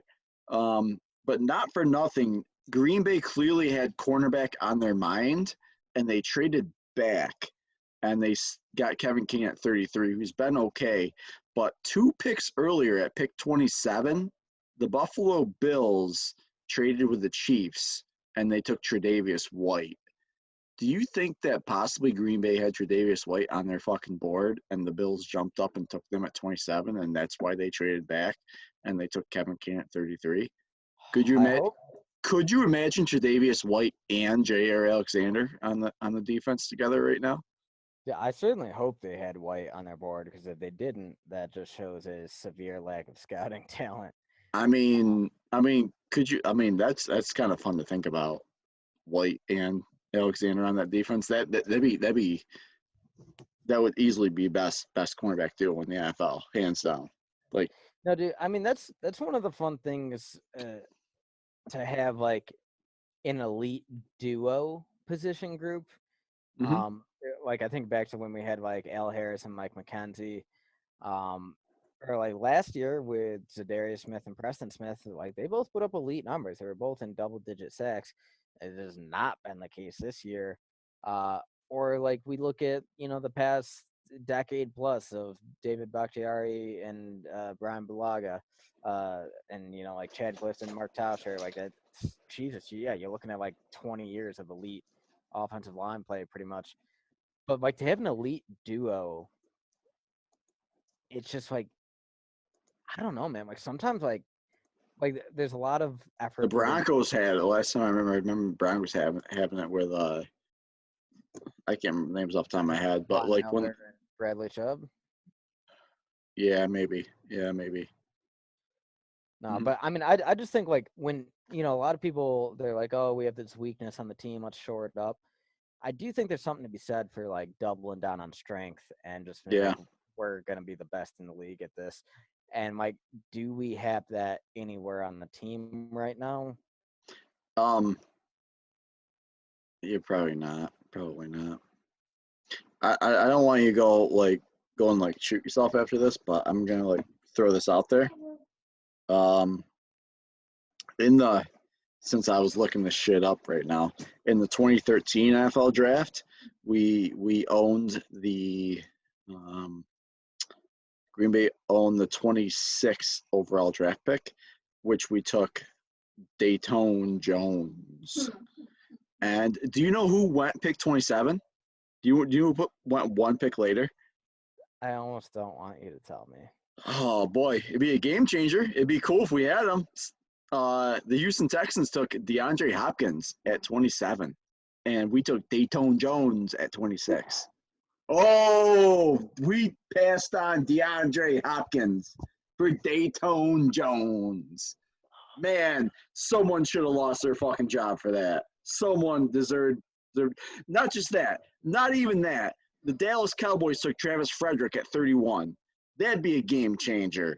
The Philly, the Eagles took Zach Ertz at 35, and the Lions took Darius Slay at 36. All within 10 picks later of the Packers taking Dayton Jones, where they're fucking studs across the board. And we took Dayton fucking Jones. I hope someone got fired for that.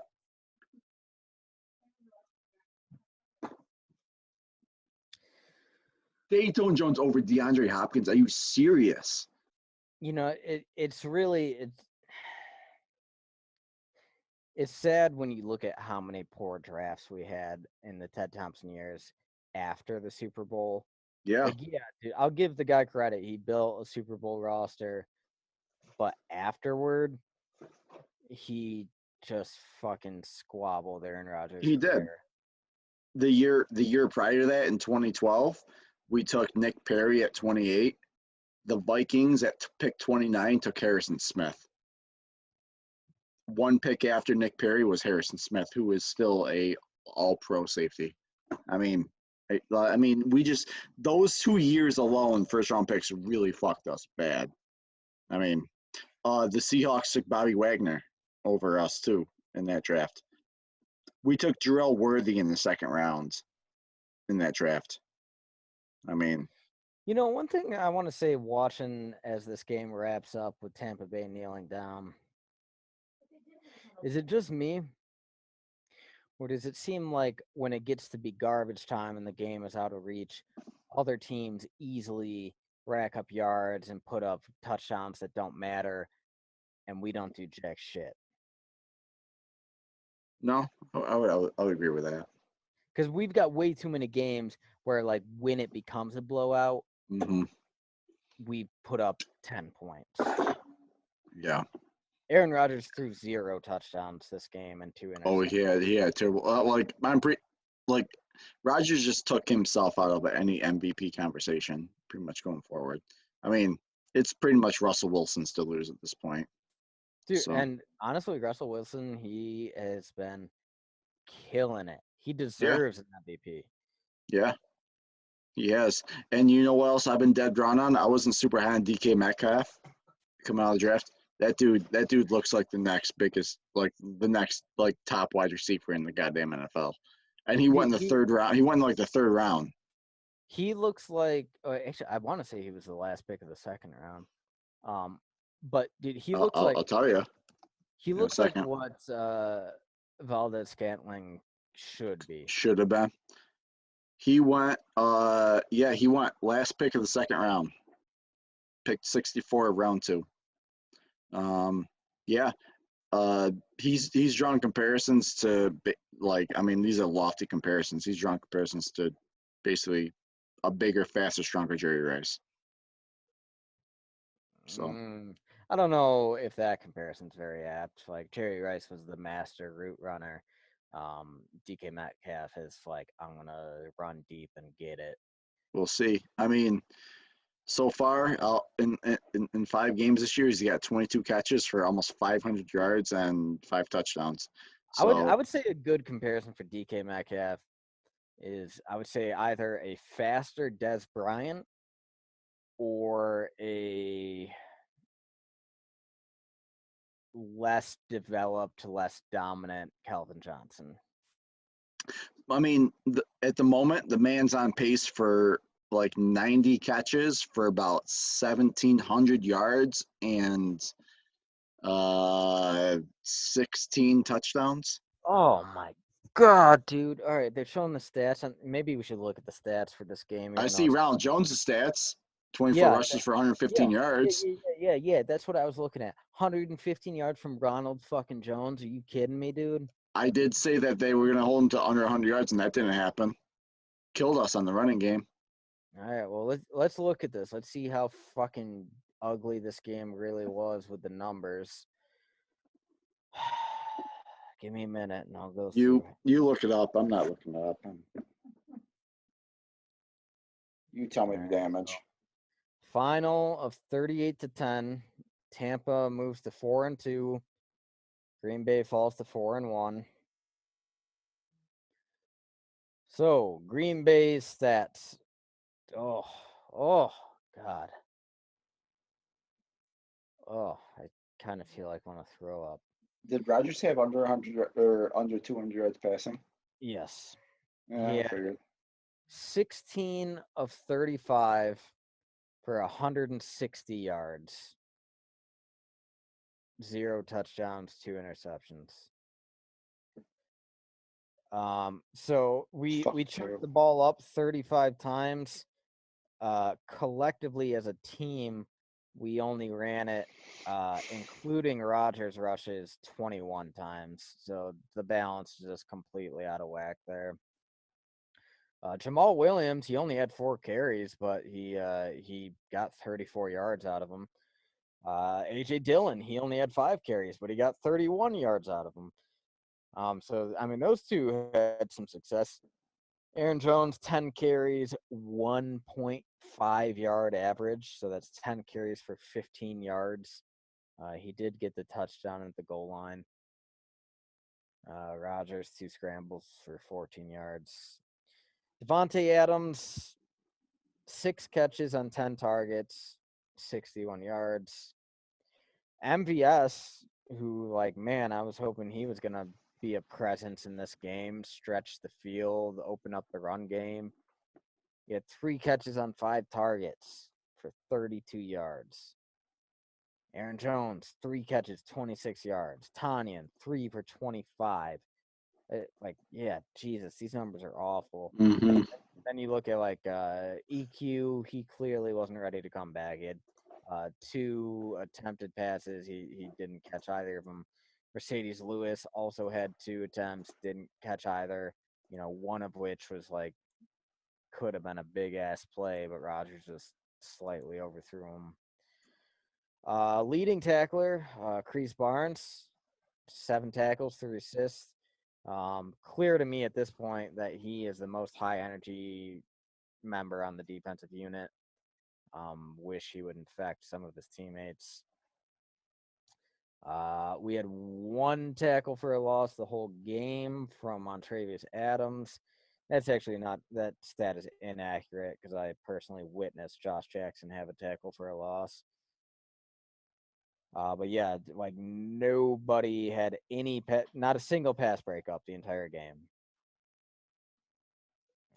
Not a single pass breakup the whole game. Whole game. J.K. Scott, 7 punts, average of 46.4 yards. Going over to the Bucs. Great. Tom Brady, efficient game. So, Rodgers, he only had 160 yards.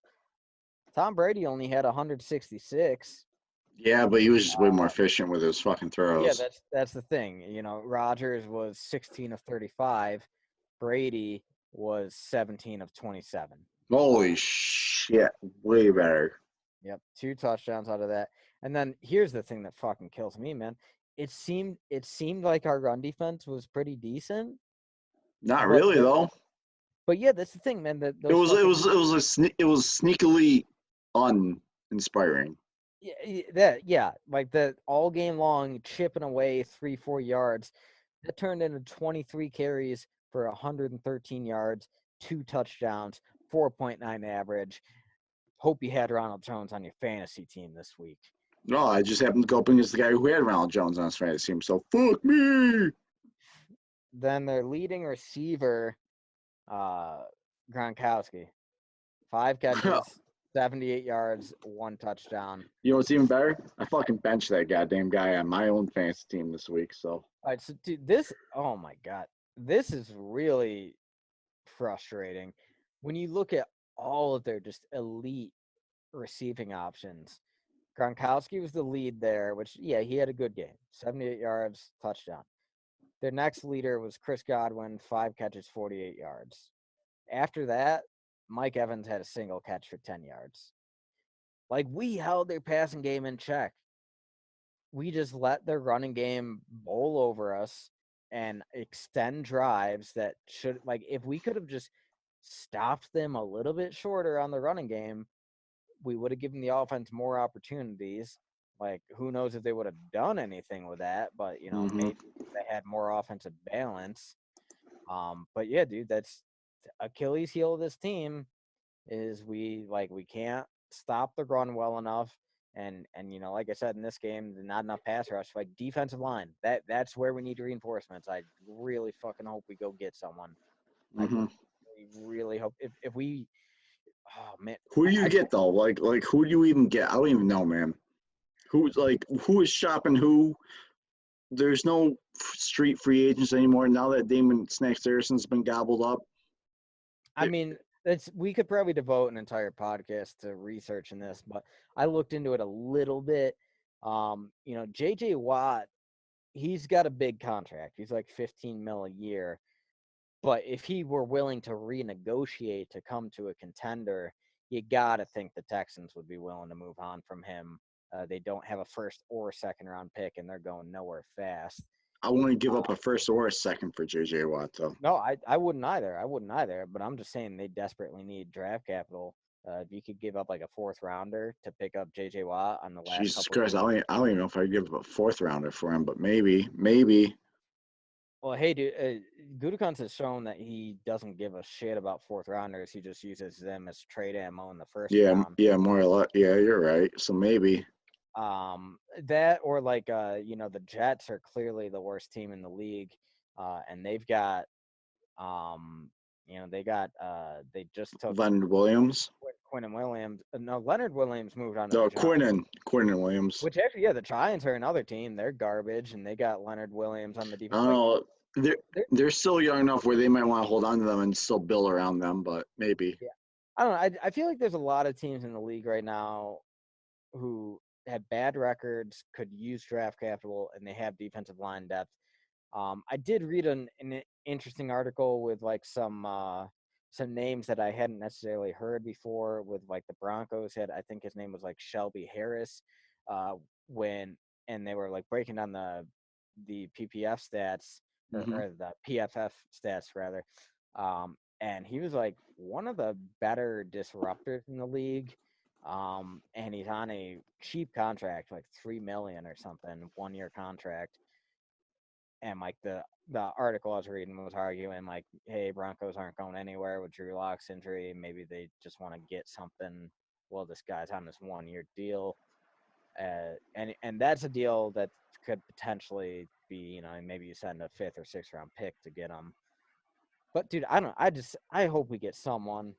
because I'm so sick of getting into the playoffs and losing and picking in the 20s. Mm. I either want to win the Super Bowl or pick in the top 10, man. Because it's like So I understand you can't win the Super Bowl every year, but you also can't be complacent with every year, a decade of yeah. picking in the 20s. Like you got to make a change. So I did look up just now. I looked up some guys who were potentially on the trade block big board going forward. Actually, sorry. Before you start, I do just real quick. I want to give the Tampa Bay defensive stats for individuals. Devin White, their leading tackler, 9 tackles, 1 assist, 1 sack, 3 tackles for a loss. Yeah, Um, yeah, he's probably MVP of the game. So yeah, and if you want to take a second-rate inside linebacker, you're not looking for the elite Devin White level, but you want better than what the Green Bay Packers value. You've got Levante David, 6 tackles, 2 assists, 1.5 sacks, two tackles for a loss. 1.5. He even had more sacks than fucking Devin White did. So good for Then you him. go look at like the defensive line, like Jason Pierre-Paul, dude's a dinosaur with like 3 fingers. He had a sack and a half. Um, Ndamukong Suh, he had a sack and a tackle for a loss. They of course had the 2 interceptions with big returns. In addition to those 2 interceptions, so that was Mike Edwards and Jamel Dean had those 2 picks. Uh, Carlton Davis, their top cornerback, had 4 passes defensed. 4. Mm, Dude, not bad. that Yeah. game was oh I wow. I can't I Wow. can't I can't wait to just forget about this game and move on. So Hey, I'll tell you this, PP. I got a lot of classwork to do tonight, but I'm breaking out the whiskey as soon as this podcast is over. hey, 4 fingers, man, 4 fingers. Um, I'm gonna throw out just a few names I read on big block, and if you're cool after that, we can probably just call it quits or whatever. But um, A- AJ Green was obviously thrown out there. Um, if you can get him for a late round pick, yeah, cool, maybe. Odell Beckham, he's not going to go for. I mean, they're going to want a first round pick. Maybe you can get him from second round pick, but again, how can we afford him going forward? Ryan Kerrigan, though, Washington football team, he would be an interesting guy. Depends on the price. I wouldn't mind Ryan Kerrigan being added to the defense. Yeah, that's Um, kind of interesting. Like before, I never thought we would have a need for an edge player, but with Preston mhm, Smith disappearing the way he has, yeah, maybe. maybe it doesn't hurt to bring in a new edge guy. Yeah. And Then he does have previous experience with our outside linebackers coach either. Mike Smith. Yeah. Well, again, he also played with Preston Smith as well in Washington. So Denzel Perryman, the linebacker for the Chargers, they actually just drafted a inside linebacker. So Denzel Perryman's kind of taking a little bit of a back seat. Yeah, I actually really wanted the inside linebacker they drafted, kind of Yep, Murray. yep, same. They traded up for him. So Denzel Perryman, he's a thumper. He's not a coverage guy. So I'm not sure if that's probably not someone Green Bay would be interested in because he's more of a thumper inside, like just a tackler. Fits the Blake Martinez role kind of more. Um, Hassan Reddick, the linebacker for the Cardinals. I'd have to watch more tape on him before I can make any educated comments on him. And Trent Murphy, the edge for Buffalo. So Trent Murphy's been playing some pretty good football too lately. So, uh, but but in some, I don't see them. I don't see any help on any legitimate game breakers on the horizon. So we probably gotta just win with the team we got, man. So and Green Bay is gonna say, hey, we're 4-1, we're still good. We just had a bad game. If it wasn't for those 2 picks, it'd be a whole different game.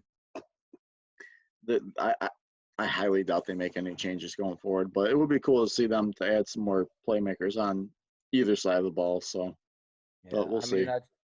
I agree. I agree. Generally conservative organization. I doubt we see major changes.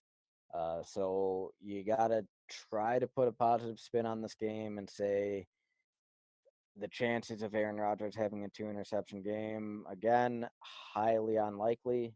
Hopefully you got it out of the system here. You got to look and say this was Kenny Clark's first week back. You know, trying to get his legs back. Maybe he improves with a few more weeks.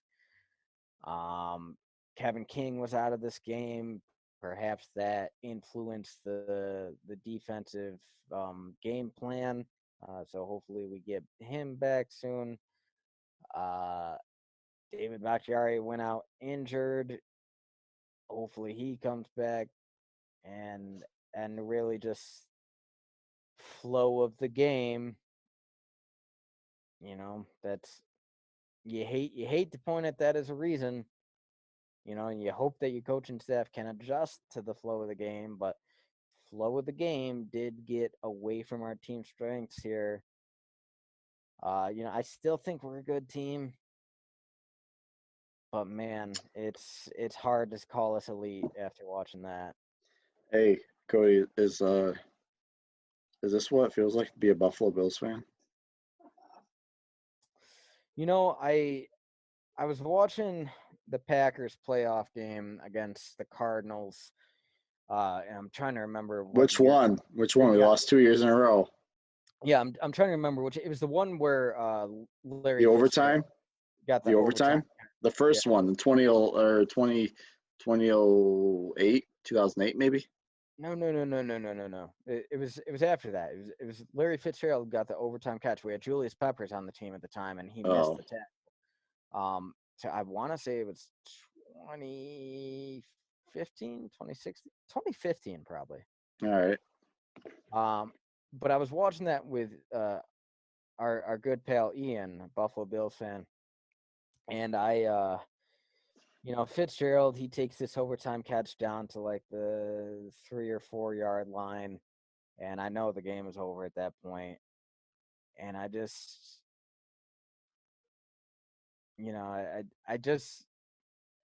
ended up commenting. I'm like, that was a bad defensive call, and I was kind of defeated, but just saying like it was a bad call, and Ian, he looks at me and he goes, "That's how you know your team makes the playoffs every year. If that happened to my team, I would have fucking thrown my TV out the window." Yeah, I've come close. I've come close. So I mean that's a good thing, man. We're more fortunate than teams like the Bills. We're generally contenders. Usually we have a shot. We have Hall of Fame quarterbacks like Brett Favre and Aaron Rodgers for over 20 years.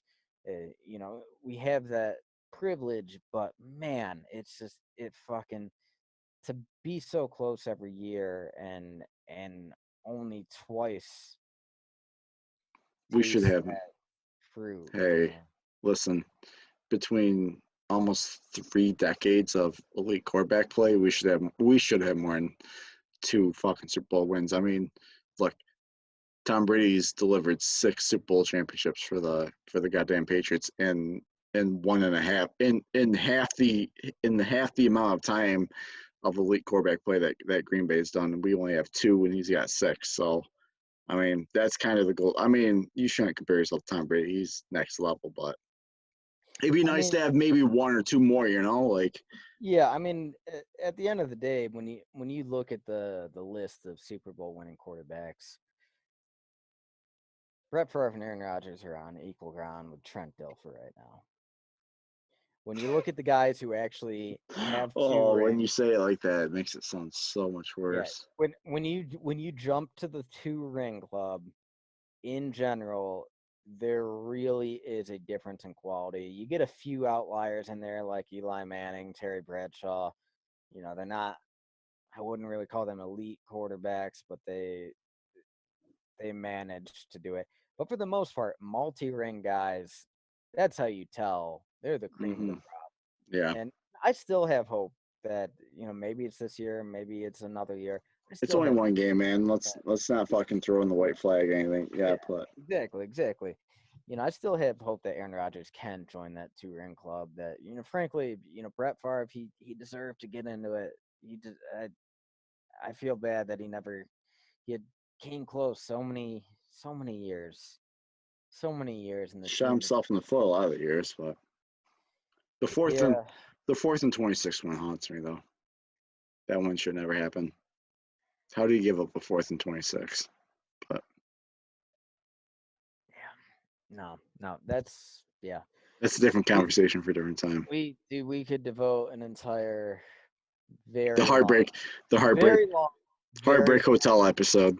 yeah. I mean, we probably should do that sometime, but I don't think I could handle it mid-season.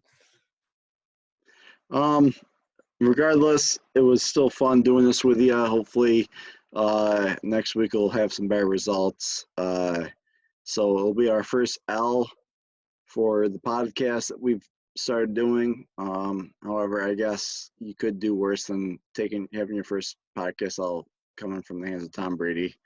So I'll take it like that, and we'll be back. I do want to say real quick. This has nothing to do with the loss today. It sucks to watch a loss, but I'm willing to man up and sit through it. But due to my own personal workload in life right now, I may not be able to do every week podcast anymore. At this point, I may have to back off a little bit. So I'm gonna have to look at what my schedule is for next week. I can't guarantee that I will be available for the Texans. I hope I can be.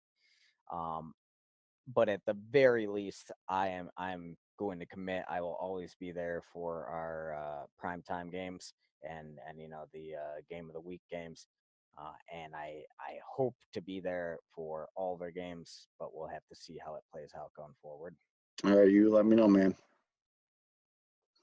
All right. As for the rest of you, we will see you guys next week for the Packers and the Texans. Hope you guys survive the week and hope no one fucking hangs themselves tonight. So Hey, how much hate mail do you think the coaching staff's gonna get this week? not enough. Not enough. All right, guys. I love you guys. We'll see you later. Go Packers.